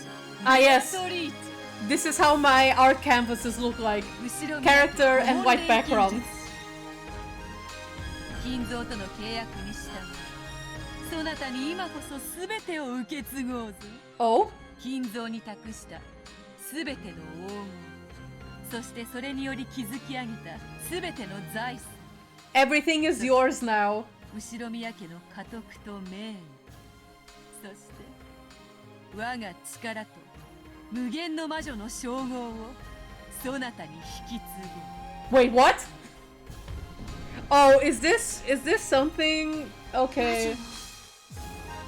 Okay, I had been kinda name spoiled the character that's going to now appear probably. Like in a YouTube comment, sadly, that was commented in one of my videos, so it's not like I found it on purpose. Oh, I wonder if this is the moment. そなたに引き継ぐ。先代に従い、称号とともにわらわの名ベアトリーチェもそなたに譲り渡す。今こそそなたが名乗るがよかろう。 What? Eva gulped. The chandelier light, which had seemed dim, now felt too 我 bright. が名においてこれより黄金の魔女の継承を執り行おうぞ。 Oh no! Wait, are we still keeping Beato? I don't want Beato to go away yet. Oh! The instant Beatrice made that proclamation, everything was buried by a golden sparkle. Now there's 3 of them? Yes, apparently. But is Beato still allowed to be called Beato after this? Okay, the instant Beatrice made that proclamation, everything was buried by a golden sparkle and changed into a majestic place that looked like an audience hall. In the audience hall, there was a crowd of Beatrice minions and brethren, as well as countless gold butterflies celebrating this first succession ceremony in 1,000 years. When she looked, she saw Beatrice in the throne that only the Endless Witch was permitted to sit in, holding a golden staff, reigning with a dazzling dignity. Without being ordered by anyone, Eva automatically kneeled, hanging her head. Goats! A goat attendant respectfully handed Beatrice a golden staff in the shape of the one-winged eagle. Oh, there's people in the background. After Beatrice stood up and received that staff, she laid the tip of it on Eva's shoulder and spoke. It was a proclamation 1,000 years in coming. 後宮エヴァ、そなたは魔女の碑文の謎を見事にこの黄金鏡へたどり着いた。その偉業をたたえ、そなたに無限の魔法のすべて、無限と黄金の両魔女の称号を引き継ぐ。 Like forever? I want you to stay, Beato! 我が名ベアトリーチェを名乗るがよかろう。 Okay. さあ、表を上げよ。そして立ちてこの杖を受け取れ。ありがたき幸せ。 Oh, Eva Beatrice, there is the name. I have seen this name before in said YouTube comment in one of my VODs. That's the only reason I've ever heard this before, and as soon as I saw the whole ring and Great Witch, I was like, oh, so is this what it is? Eva stood up dizzily and took the magic staff from Beatrice's hand. Her hand was trembling slightly. As soon as she grasped that staff, she was wrapped up in the brilliant sparkle of gold, as though gold butterflies were flowing out from inside of her. In the instant she succeeded the Golden Witch, Eva felt something in the depth of her soul be reborn. To describe it in a word, it was energy. Energy with a gold color. It felt like she was waking up, as though she had been half asleep ever since she had been born and was opening her eyes for the first time. It felt as though her true eyes inside her eyes were open for the first time in her life.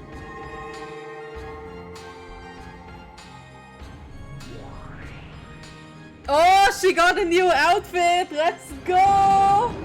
It's cute! A super cute outfit! Ramp and Burn are watching in the background while Ronove is clapping. I'm glad he's clapping. Look at him. Look at him. He's so cute. What is this? I'm sorry, I'm not supposed to be paying attention to Ronove, but I am anyway. But okay, but look at Satan. She's like, while clapping. Oh my god. 黄金の魔女にふさわしく美しき装いね。さあ、一同の者たちにそなたの姿を見せてやるがよい。Ronove equals instant distraction. It do be like that though. What can I do? Lambda and Burn are bored as shit. They are. They're like, I've seen this before. Probably. そなたこそが今や新しき魔女であることを知らしめてやるがよい。Eva, no, the new Beatrice turned around timidly. When she did, the witch's minions, which filled the vast audience hall, honored her with an applause that sounded like the roaring of the sea. Woo! 皆の者、ベアトリーチェの肖像画をすべて新しきベアトリーチェに差し替えよ。What? No! 新しきベアトリーチェに祝いの言葉を捧げよ。I'm gonna miss the Beato paintings. It's pretty, but I want the Beato paintings back. Congrats, Eva, though. I too want to be a real witch. I am just a little Meguka witch. 黄金の魔女の継承、おめでとう。あなたが一日も早く誇り高き黄金の魔女として、そして無限。頑張ります。やんちゃな先代と違い、あなたには無限の Your naughty predecessor. Oh man, Virgilia, I hate to break it to you. She's probably more of a gremlin. お師匠様、今は真面目な儀式中なんだから、そういうのはなしで頼むよ。黄金の魔女の継承、新しきベアトリーチェ。 Neo Beatrice sama. Shots fired by Virgilia, yes. 私はロノウエと申します。 Yes, and he is my boy. 黄金の魔女様にお使いを許されている72柱の悪魔でございます。72. これより常におそばに控えております。 Can I take this demon? Beato has 72. It won't hurt if she has 71, right? Come on. Come on, Beato, give me this one. I want to keep this one. 何か不自由がございましたらいつでもお申し付けください。 Why does he have such a soft voice? ありがとう。I cannot. ロノウェは口は悪いが頼れる男だ。 No, he's not rude. Okay, he's a little bit rude. その男に相談すれば晴れるであろうぞ。そして先代ベアトリーチェ様、ようやくこうしてお会いできたのに、これ以上のお使いを許されず、とても残念です。この1000年間、とても楽しく過ごさせていただきました。 No, give it back! 感謝いたします。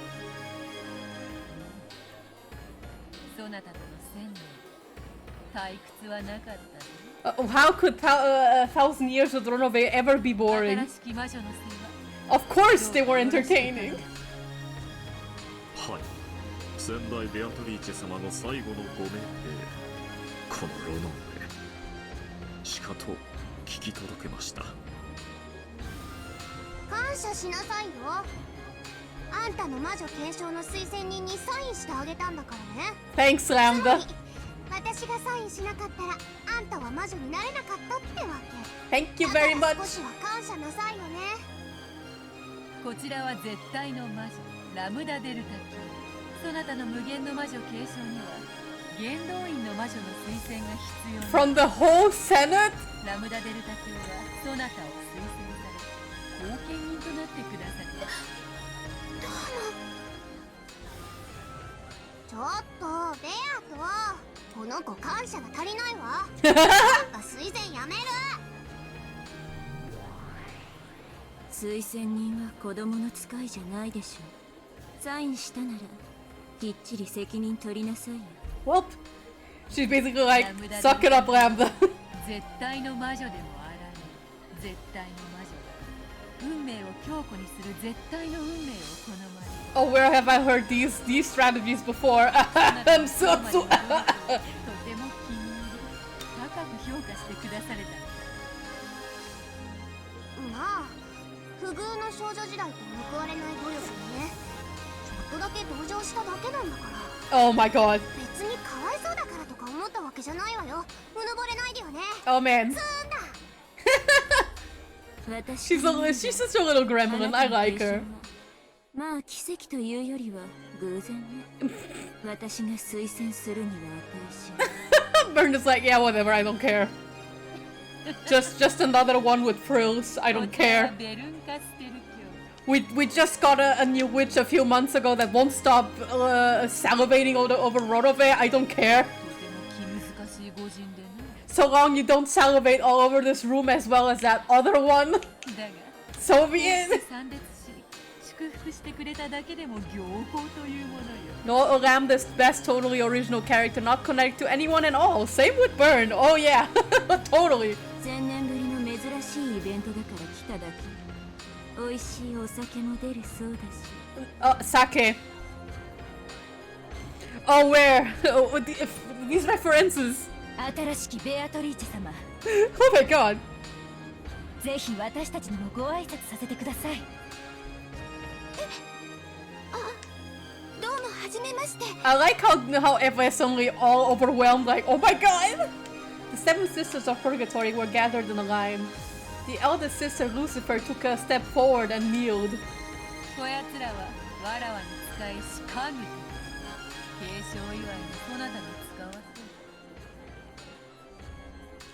そなたには黄金の魔女を継承した後、自らの復活の儀式を執り行ってもらわねばならない。Are you saying Eva has now to kill everyone else? 煉獄の七姉妹たちは欠かせぬ役割を果たす。Oh no. くせ者揃いだが役には立つぞ。手足とするがよい。常にベアトリーチェ様のおそばに。何事もお命じください。必ずや遂行してご覧に入れます。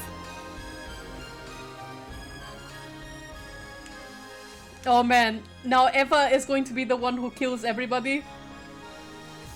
This sounds like it's about to come with a catch.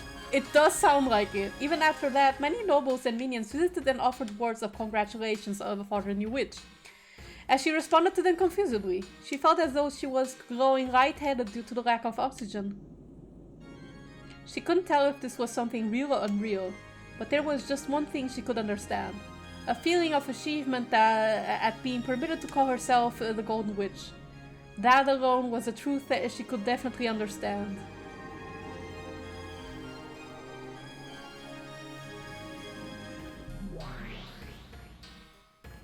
I love that Battler is looking like, what?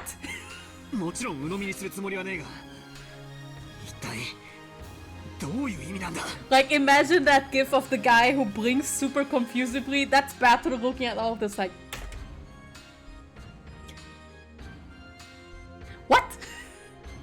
エヴァおばさんが新しいベアトリーチェに Yes. 魔女になっちまったっていうのか Yes, we are. そんなバカな We are all confused, son. わらわも驚いておる。まさかあの碑文を解く者が現れるとはな。 We have smart women in this family. しかしそういうルールだ。わらわはそれにのっとり黄金の魔女の座と我が名を引き継がねばなら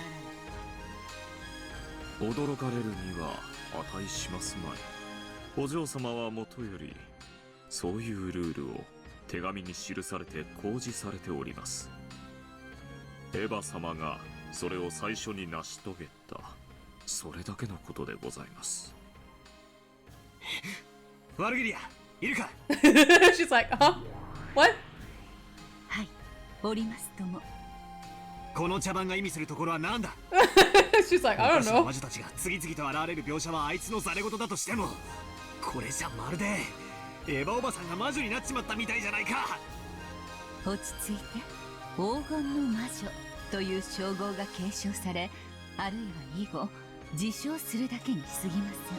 この継承式はそれをあの子の解釈で演出したものに過ぎないに違いない。 So basically an over-exaggeration of the 同じ手に succession. 何度もかからないで。そうだ。 She's I like how Virgilia's like, calm down. We've gone over this before. この盛大な式典は全てまやかしだ。だがエヴァおばさんが碑文の謎を解いたことまでは事実。そしてそれは同時に後宮家の家督を受け継いだことも指す。そして10トンの黄金を得たということは、エヴァおばさんが黄金の魔女を自称してもいい。くそ、相変わらずややこしいことをしやがって。やれやれ、無粋なる人間には式典の総合さを介することもできぬか。まあよ、 Well, 空気を読めぬのが人間というもの。そなたを哀れには思うが。 I like how Beatrice is basically like, sheesh, Battler, you can't even appreciate the successes of a woman. くそ、かわいそうな人を見るような目で見やがって。だが She's like, Battler, live up a と little. りあえず確認をする。それは若返ったエヴァおばさんみたいな分身、つまり新しいベアトリーチェとかいうやつの定義についてだ。あれは何なんだ。 Either a split personality or like, Eva's repressed feelings, I guess. わらわがそれを語ろうと。どうせそなたは魔法は信じぬ、魔女は信じぬの一点張りであろう。だからわらわから説明することは特にない。そなたが思う通りに信じればよい。俺が思う通りだと？じゃあどう解釈すりゃいいんだ。 Well, 後宮エヴァの内面的別存在の視覚化と今は捉えていただき差し支えないかと思いますよ。 so basically a different personality or like I said, もちろん repressed emotions 裏 and の like. 今はそう理解するのが妥当でしょう。つまりエヴァおばさんも彼女も Correct. くそ、なんだか気持ち悪い展開になったぜ。 I feel like this is going to go out and Eva is the culprit of this game. そういうわけで。 Like, it is a believable motive, right? Like, Eva, a part of her wants to share the gold, but her inner feelings, like the true feelings, is like, I don't want to share it with any of you, and if I must, I'm going to kill all of you to keep it. 後宮エヴァに引き継いだ。 That's, it's a motive. というわけで、わらわは名なしだ。 No! バトラー、何かわらわに適当なふさわしき名はないも I の want か。 to still call her そな Beato. たの推薦を受けるぞ。何か上品で気品あふれて、できればちょっぴりキュートな名前はないものか。Wanna bet Battler is gonna give her a stupid name and she's gonna hate it? お前なんかベアトのまんまで十分だぜ。 Beato's good, ベア yeah. トとベアトリーチェで十分区別つくだろ。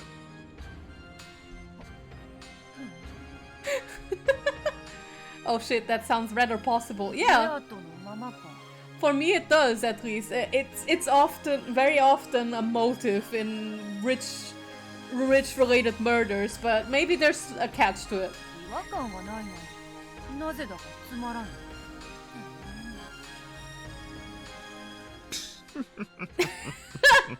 紅茶の温度と How many times? いつの時代も難しゅうございます。 They say the temperature of black tea and a woman's heart are difficult to gauge in any area? Sir? Are you speaking from experience? Is he speaking from experience? I wonder. Asking for science. バトラ君、とにかく以後は冷静に。現在の彼女は後ろ宮エヴァと判別がつくだけ私たちに状況は有利です。この子がベアトリーチェだった時に比べれば。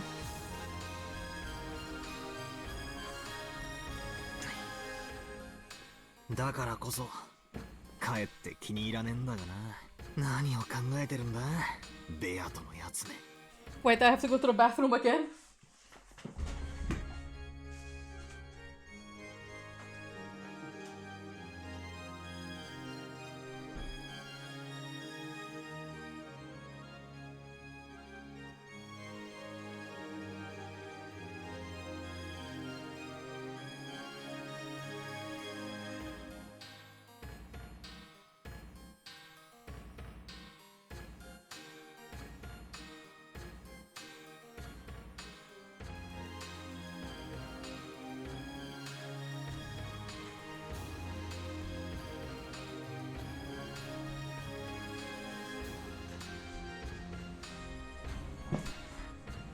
Okay, I'm back. Ronove has a particular set of skills. Oh, I wonder. I wonder what those sets of skills are. Would he be so kind to demonstrate? Error 404. I certainly have error 404. Yet again. Over there, the witch formed a long line to bless on Eva, who had the figure of her younger days and who now possessed the name Beatrice. It was like a witch's coronation. The countless gold butterflies flapped their wings, directing this fantastical gold sparkling space. They were all praising her. As I stared from the distance, I looked at the newly born Beatrice, who had a slightly embarrassed smile on her face. Her expression, which had been lost and confused at first, seemed to be full of the happiness that she was finally starting to recognize. That expression didn't look at all like someone laughing insanely while standing before the goal. There was just the innocence of a person basking in their own joy. As a person who denied the existence of witches, I couldn't view this witch succession ceremony with a joyful expression and accept her. However, when I looked at the innocent smile, I felt like I wanted to offer my blessings just for that moment. It's always beautiful when strong efforts bear fruits and are rewarded. Aunt Eva, who had always yearned to succeed the headship and had worked hard since her youth without reward, had spectacularly taken hold of the chance given to her by the Riddle of the Epitaph and had finally gained that position. Yes, Eva deserved it! How divine is the smile of a person whose childhood dreams have been granted. Amazing. I definitely won't accept witches, but Batter put his hands together, making a small sound. Clap, clap. It didn't reach her ears, but it did bless her. Oh, that's nice. That's really nice. You spectacularly solved the riddle of the epitaph before anyone else. It's your victory without any complaints. I won't accept all that about the Golden Witch and so on, but I will accept you as the new head of the Tsurumiya family, and I'll celebrate that sincerely. I own a doujin in showing off Ronove's skills. I'm getting scared. As though urged on by Batter's applause, Beato also clapped. It was a slightly odd scene.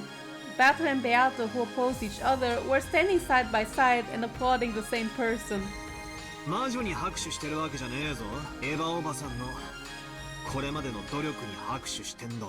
He is congratulating his aunt.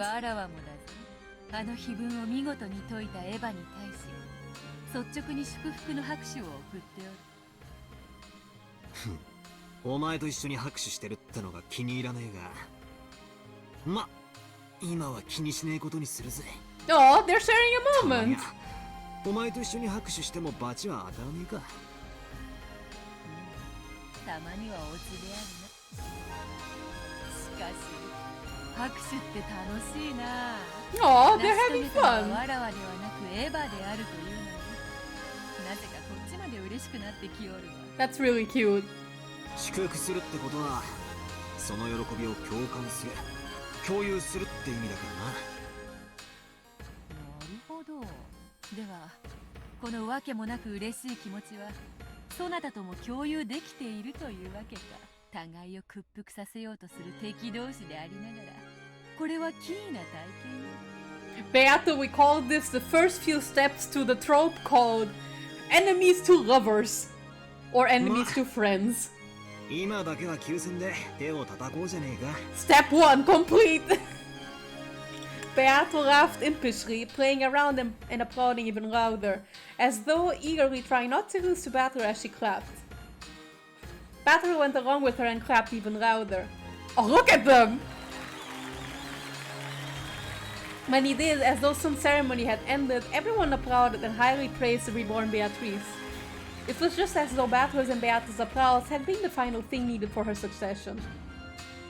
Beato and Beato are bonding! That's nice that they actually get to have a nice moment. Without them tearing at each other's throats. Okay.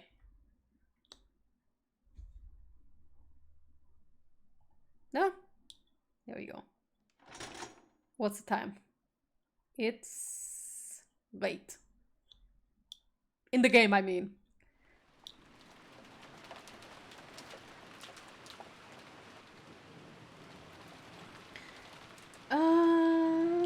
I wonder if I'll stop here or if I'll read one more scene and then go. But actually, I feel like reading more, so never mind. I'll just keep going. I think for like another 30 minutes or so. Rosa returned to the lobby. It was still her turn to rest, but her expression made it look as though she couldn't sleep deeply with all this tension. 無理してでも横になってろよ。後で答えるぜ。ありがとう。どうしても寝つけなくて。シャワーだけ浴びさせてもらったから、私はもう十分よ。次の人、休んでもいいわ。Okay, so some people rested. キリエさんたちはいかがですか？どうする？ルドルフさん、休ませてもらう？キリエは休んでいいぜ。俺は起きてる。それくらいしか男らしいことができない。じゃあ起きてるわ。夫と一緒に起きてるくらいしか女らしいことができないから。That's nice. 夏日さんこそね。エヴァと秀吉さんはぐっすりみたいじゃないか。Oh, they're sleeping やは already. りローザと違い、年には勝てんね。Wow, that's kind of rude. As though in response to those words, the door to the hall clunked open. Eva and Hideyoshi returned from the guest room like, what the fuck did you just say about me, Krauts? I have a gun! 余計なお世話よ。あらローザ、もう休んでなくていいの？姉さんこそ無理しないで休んでたら？ They are both passively aggressively going at each other. なんだか寝つけなくてね。シャワーを浴びたら眠気が覚めちゃったわ。ルドルフたち、よかったら休んでいいわよ。None of them want to sleep. おう、サンキュー。今は気持ちだけでいいぜ。兄貴たち、先に休んだらどうだ？ありがたいね。だが先に休むわけにはいかん。Because? それくらいしか長男らしいことができない。Nobody wants to sleep. Please get some sleep. 私たちは最後まで起きていますので、ご心配なく。I love how Eva's like, それよりエヴァ姉さん、大丈夫？少し顔色が悪いわ。そういや、そうやな。ちょいと熱っぽいで。Hideyoshi put his hand up against Eva's forehead. It seemed that Eva wasn't feeling her best. 言わんこっちゃねえ。年のくせに。生活リズムを崩すからだぜ。Yeah, it can happen. 夏日、上の南條先生を呼んできてくれんかね。はい。Check her for a cold right now! いいわ、そこまで大げさじゃない。常備薬は持ってるから大丈夫よ。疲れるとすぐ熱に出るの。心配しないで。So, like when you're overworked, probably. 姉さん、無理しないで。ありがとう。If I recall, Eva is like in her 50s, 私 right? 抜きで兄弟が集まってると、私の陰口でも言われてるような気がしちゃってね。昔からの被害妄想なの。ごめんね。私は何も言わないわよ。姉さんのいないところで姉さんの嫌な話なんて。What a veiled way to say if you croak, Rosa, I swear. And then she's like, no, I'm not saying anything. Jeez. さっきから変よ。もう少し休んだら？そうね。3月までの金策を考えたら頭痛がひどくなってきちゃったわ。それは良くないわね。休んでて。姉さんの頭痛がひどくならないよう私も実調してるわ。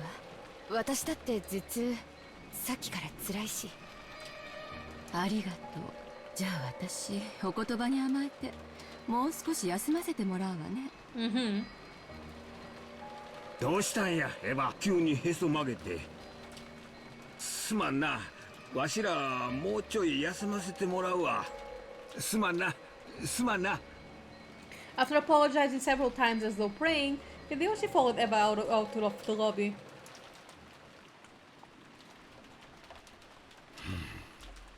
空気が悪いな。どうにもギスギスしている。無理もない。早朝に殺人事件。Of course. それからずっとここで銃を抱きながら缶詰ですもの。ストレスが溜まって当然ね。上の子たちもだいぶストレスが溜まってるんじゃないかしら。They're probably マリアが sleeping 心配だ well. わ。こういう時は感触を起こしやすいの。At that moment, they heard the sound of wild footsteps coming from the second floor. It's Maria, isn't it? The guest house wasn't a cheap building, so they wouldn't normally have heard the sound of footsteps. It was like the sound of someone stamping their feet in frustration.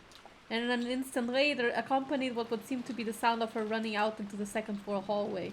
They could hear Maria calling, ooh, ooh, ooh, ooh, over and over again, sounding displeased. Rosa grabbed her head, her hair flying, as she voicelessly moaned in anguish. The adults conscientiously turned their backs to her, pretending not to notice. The noisy clamor came down from the second floor and flew into the lobby. It was Maria who was sobbing, along with the other children and Nanjo. In other words, they had all come downstairs because of Maria's tantrum. Jesus, Rosa couldn't hide her dizziness at this new annoyance her daughter was bringing to everyone. ごめん、ローザおばさん。私たちもなだめたんだけど、どうしても聞いてくれなくて。What's going on?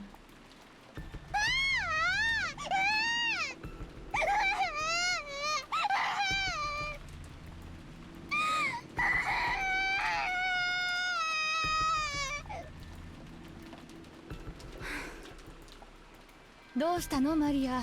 少し静かにしなさい。みんな見てるわよ。例のバラ庭園のマリアのバラ、あれが急に心配だと言い出して。Oh, it's the thing with the rose again. 寝ぼけたみたいなんです。急にガバッと起き出して、バラが心配だ、バラが心配だ Oh って no, 言 I い am 出し not て。ready to see the same scene again. マリアちゃん、落ち着いて。それは夢なんだよ。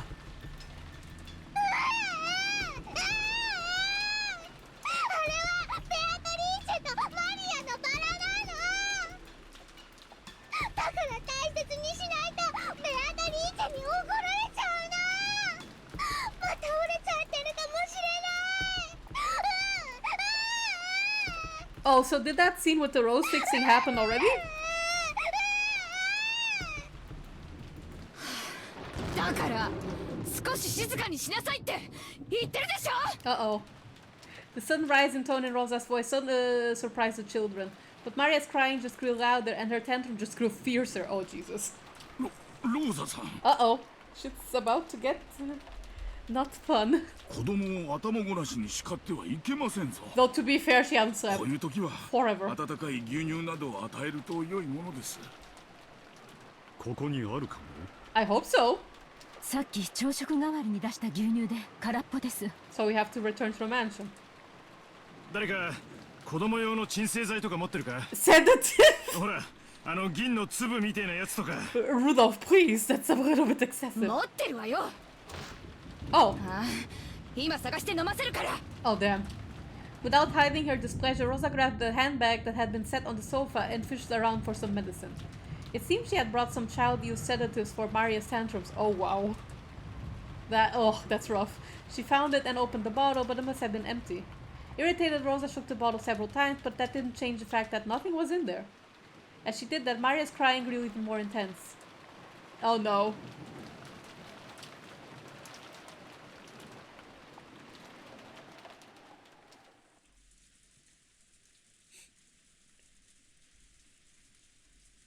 At that time, Eva was lying on her bed, covered by the bedding. Hideyoshi returned from the washroom, folding a handkerchief soaked in the water. こら、ずいぶんひどい熱や。きっと親族会議のどっけにやられてもうたんやな。今はもう Baby Maria, yes, indeed, she's a baby. 全部忘れるんや。な。Hideyoshi spoke to her kindly. He set the soaked handkerchief on Eva's burning forehead. Eva rested on her own hand on top of his. あなたの手、ひんやりして気持ちいい。わしの手が気持ちいいようじゃ、だいぶ熱が出とるな。安心せい。すぐに薬が効いてくるわ。それにな、わしの手は魔法の手なんや。A magic hand. こうしてエヴァの額に手を当て Okay, とるとな。he's saying it in a sweet way. Sorry. どんな熱も立ちどころに治ってしまうんや。そうね。あなたの手で私の熱が引かなかったことは一度もないものね。そうや。わしの手があれば医者いらずやで。安心して目をつむるんや。すぐにわしの魔法でぐんぐん熱が下がるからな。うん、知ってる。あなたの魔法を感じるもの。Hideyoshi was about to say it was just a placebo effect, but he stopped. If Eva said she could feel magic coming from his hand, then that was fine for now.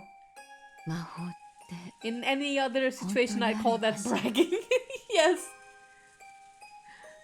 おお、あるで。信じる者にしかわからへんけどな。そういう魔法は案外世の中にたくさんあるもんや。Such as my magic hand. 魔法が実在するなら、やっぱり。ん？森の魔女ベアトリーチェのことかいな。信じる者にはおるやろな。神様と同じや。信心深い人の前にしか姿を現さんのや。私もね、昔魔法が使えたの。Oh? ほう。I don't remember what her magic was, if younger Eva ever mentioned. じゃあお前も魔女やったんやな。私がね、絶対に叶えたい夢があって、それを強く願って努力すると、それは必ず叶ったの。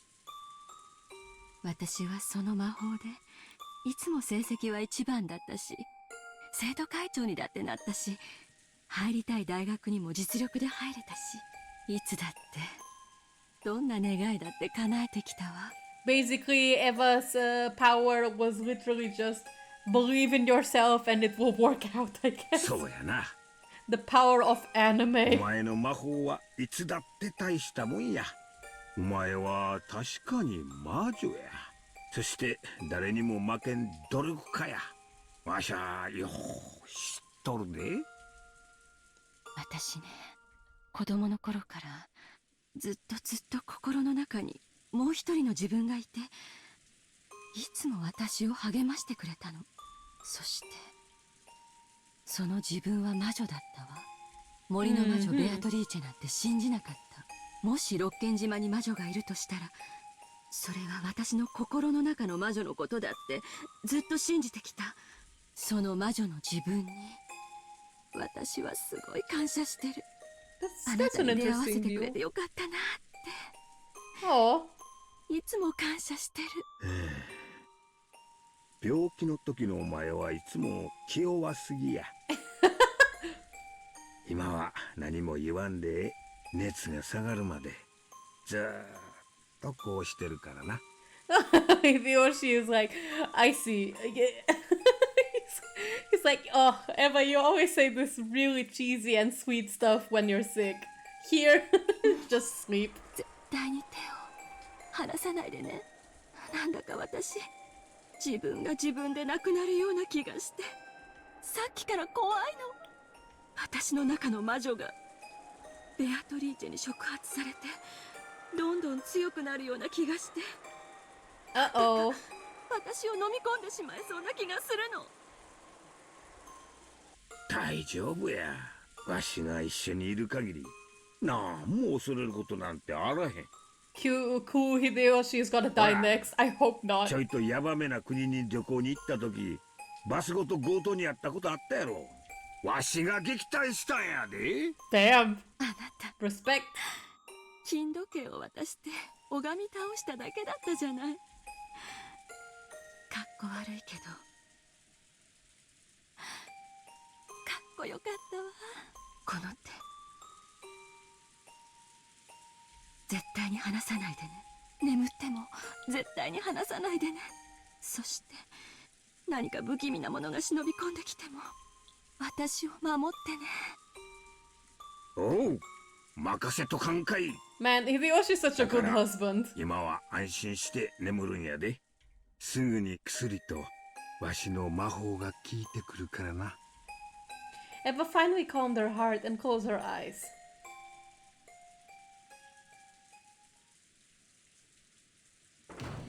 At that time, there was the sound of a door being opened violently from the direction of the lobby. Let her sleep! It seemed that Maria was having a tantrum. And screams of "ooh woo" could be heard along with Rosa's rebuking yells. That probably hurt Eva's ears. Or maybe it was giving her a headache. Eva moaned as though in pain and buried herself in the covers. It was easy to guess what was happening. Maria had probably had a tantrum for some reason, gone down to the lobby, and started arguing with Rosa, who then scolded her daughter. And then maybe that got too embarrassing to be shown in front of the other relatives, so Rosa had taken Maria out into the corridor. Hideyoshi had no desire to butt in on Rosa's and Maria's problem. But just for now, since Eva's condition was so bad, he wanted them to take their Ruka somewhere else. ちょいと待っとれや。Uh-oh. 静かにするようお願いしてくるわ。 This is the moment he's gonna let go and Eva's going to go batshit. 早く戻ってきて。Oh no. 大丈夫や。この部屋から出んて。Something's gonna happen. Hideyoshi removed the chain, opened the door, and stuck his face out into the corridor. He immediately met Rosa's gaze. 大丈夫かいな、ローザさん。ごめんなさい。うるさくして起こしちゃったかしら。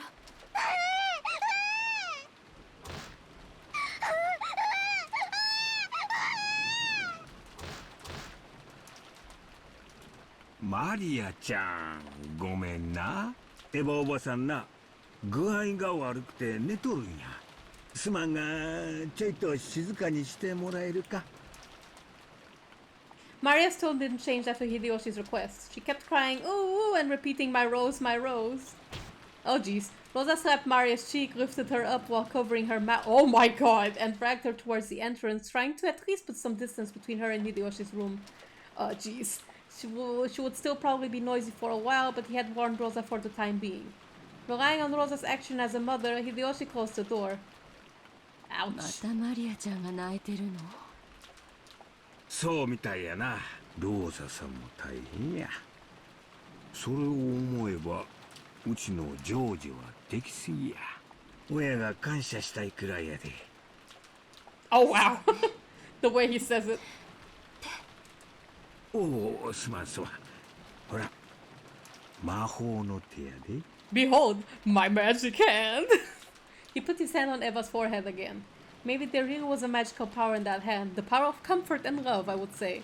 A truly peaceful look rose to Eva's face, and bit by bit she began to drift off into the land of sleep. As he had promised, Hideyoshi kept his hand on her forehead.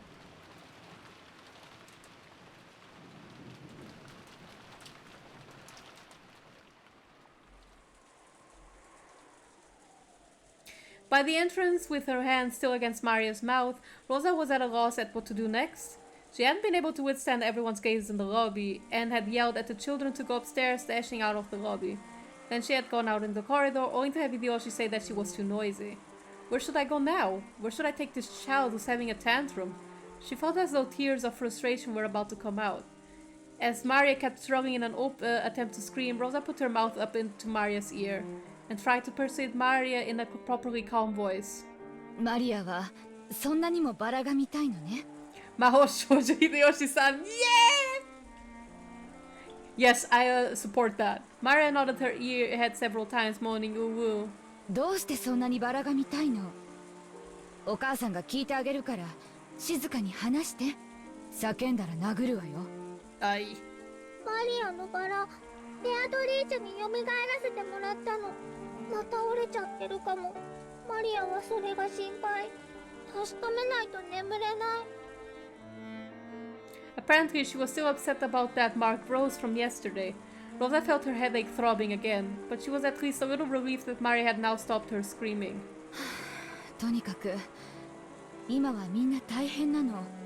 だからママたちに迷惑をかけないで。バラの話は明日雨が上がったら好きにしていいから。 She's going to say no. だから今は聞き分けなさい。やだやだやだやだやだ。マリアのベアトリーチェのバラ。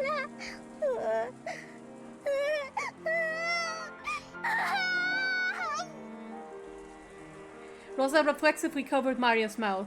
She had spoken a little too harshly and gotten her agitated again. Rosa realized that it was partially her own fault and clicked her tongue in self-hatred. But Maria thought that was directed at her, and her crying grew even fiercer. Oh no. お願いだから静かにして。どうしたらあなたは泣き止むの？どうしたらあなたはママの言うことを聞いてくれるの？ Suddenly, Maria stopped crying so fast that it seemed unnatural. Then she turned around and muttered. マリアのバラを見たら、ちゃんと明日まで静かにしてるよ。What's that sound? 本当？うん。バラ庭園に行って、マリアのバラを見たら、もうおとなしくする。What's that sound? I did not like it. 本当だよ、ママ。Is that? Oh man. If it would keep Maria quiet for the time being, Rosa thought that even going out into this wind and rain would be a small price to pay. She thought it might be a bit reckless, but in the end no murder or anything of the sort had actually occurred. All that clamor since this morning had been a farce set up by Kinzo. If you carefully thought about that chain of closed rooms, it clearly had to be all an act. 本当にバラを見たらもうおとなしくする？うん、本当だよ、ママ。Oh my god. Oh no. Rosa didn't overlook that creepy laugh and lightly hit Maria with her fist. Oh god. As she shrugged as though giving up. I was about to say Rosa is trying. 一目見たら納得するのよ。いいわね。うん、ママ。約束する。Ah, jeez.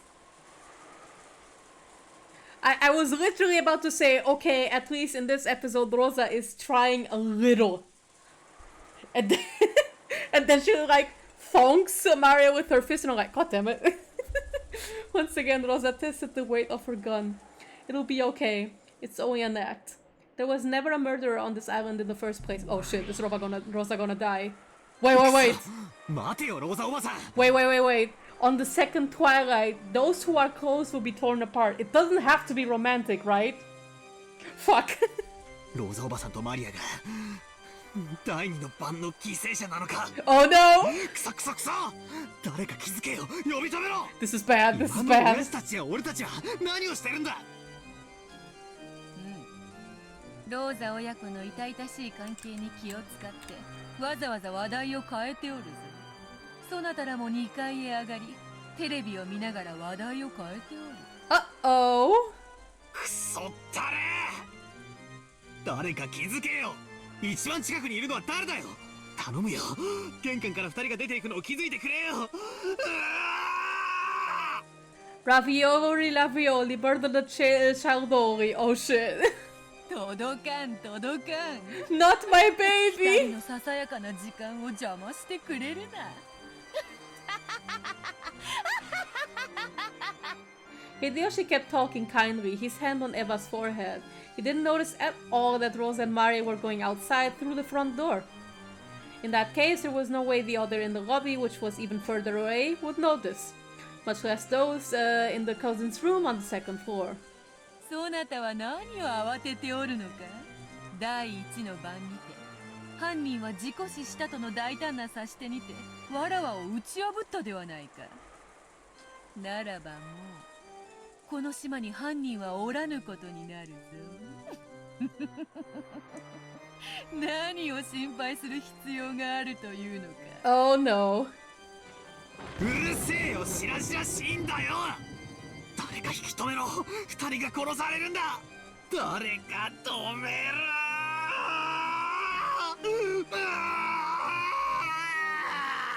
Welp sucks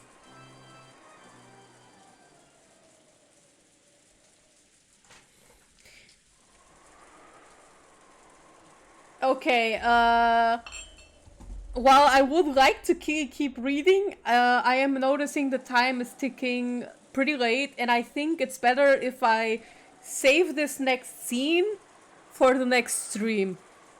If you catch my drift. Like, I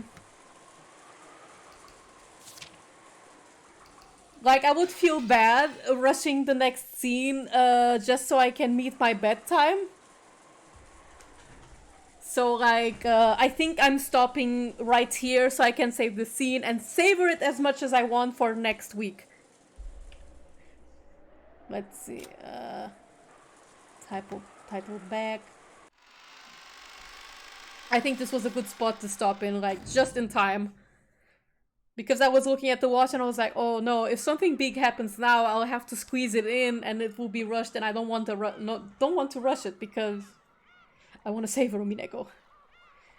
Okay, yeah, it gets pretty long. Alright, then thank you for confirming it for me. Then I'll do it for next week. Okay, then let me go to the bathroom real quick and then I'll wrap it up for today.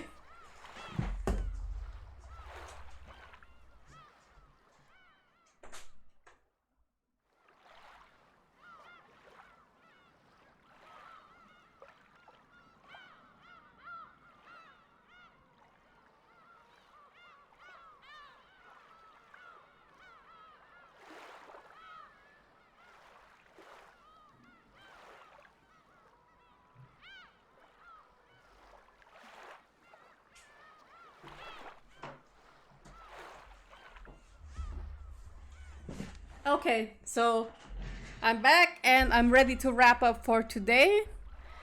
So let me see real quick if there's someone that we can raid today. But first, let me remove the knife since I don't need it anymore. Oops, sorry. No! No, unlock the knife! Unlock! I want to remove my knife. There we go. There we go. Now I can switch the screen. Okay. Then let me see real quick who we have to raid today.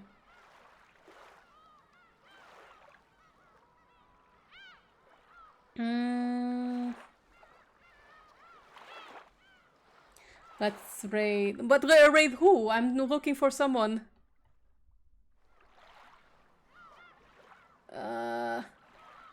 Most of the people that I wanted to raid are offline now.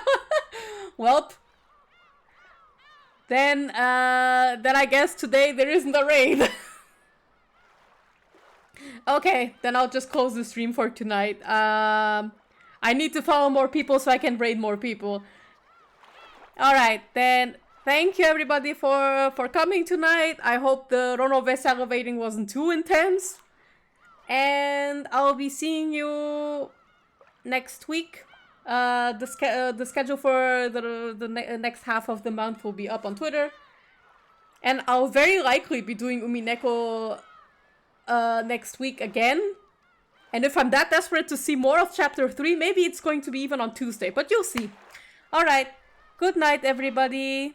Have a good night. Bye!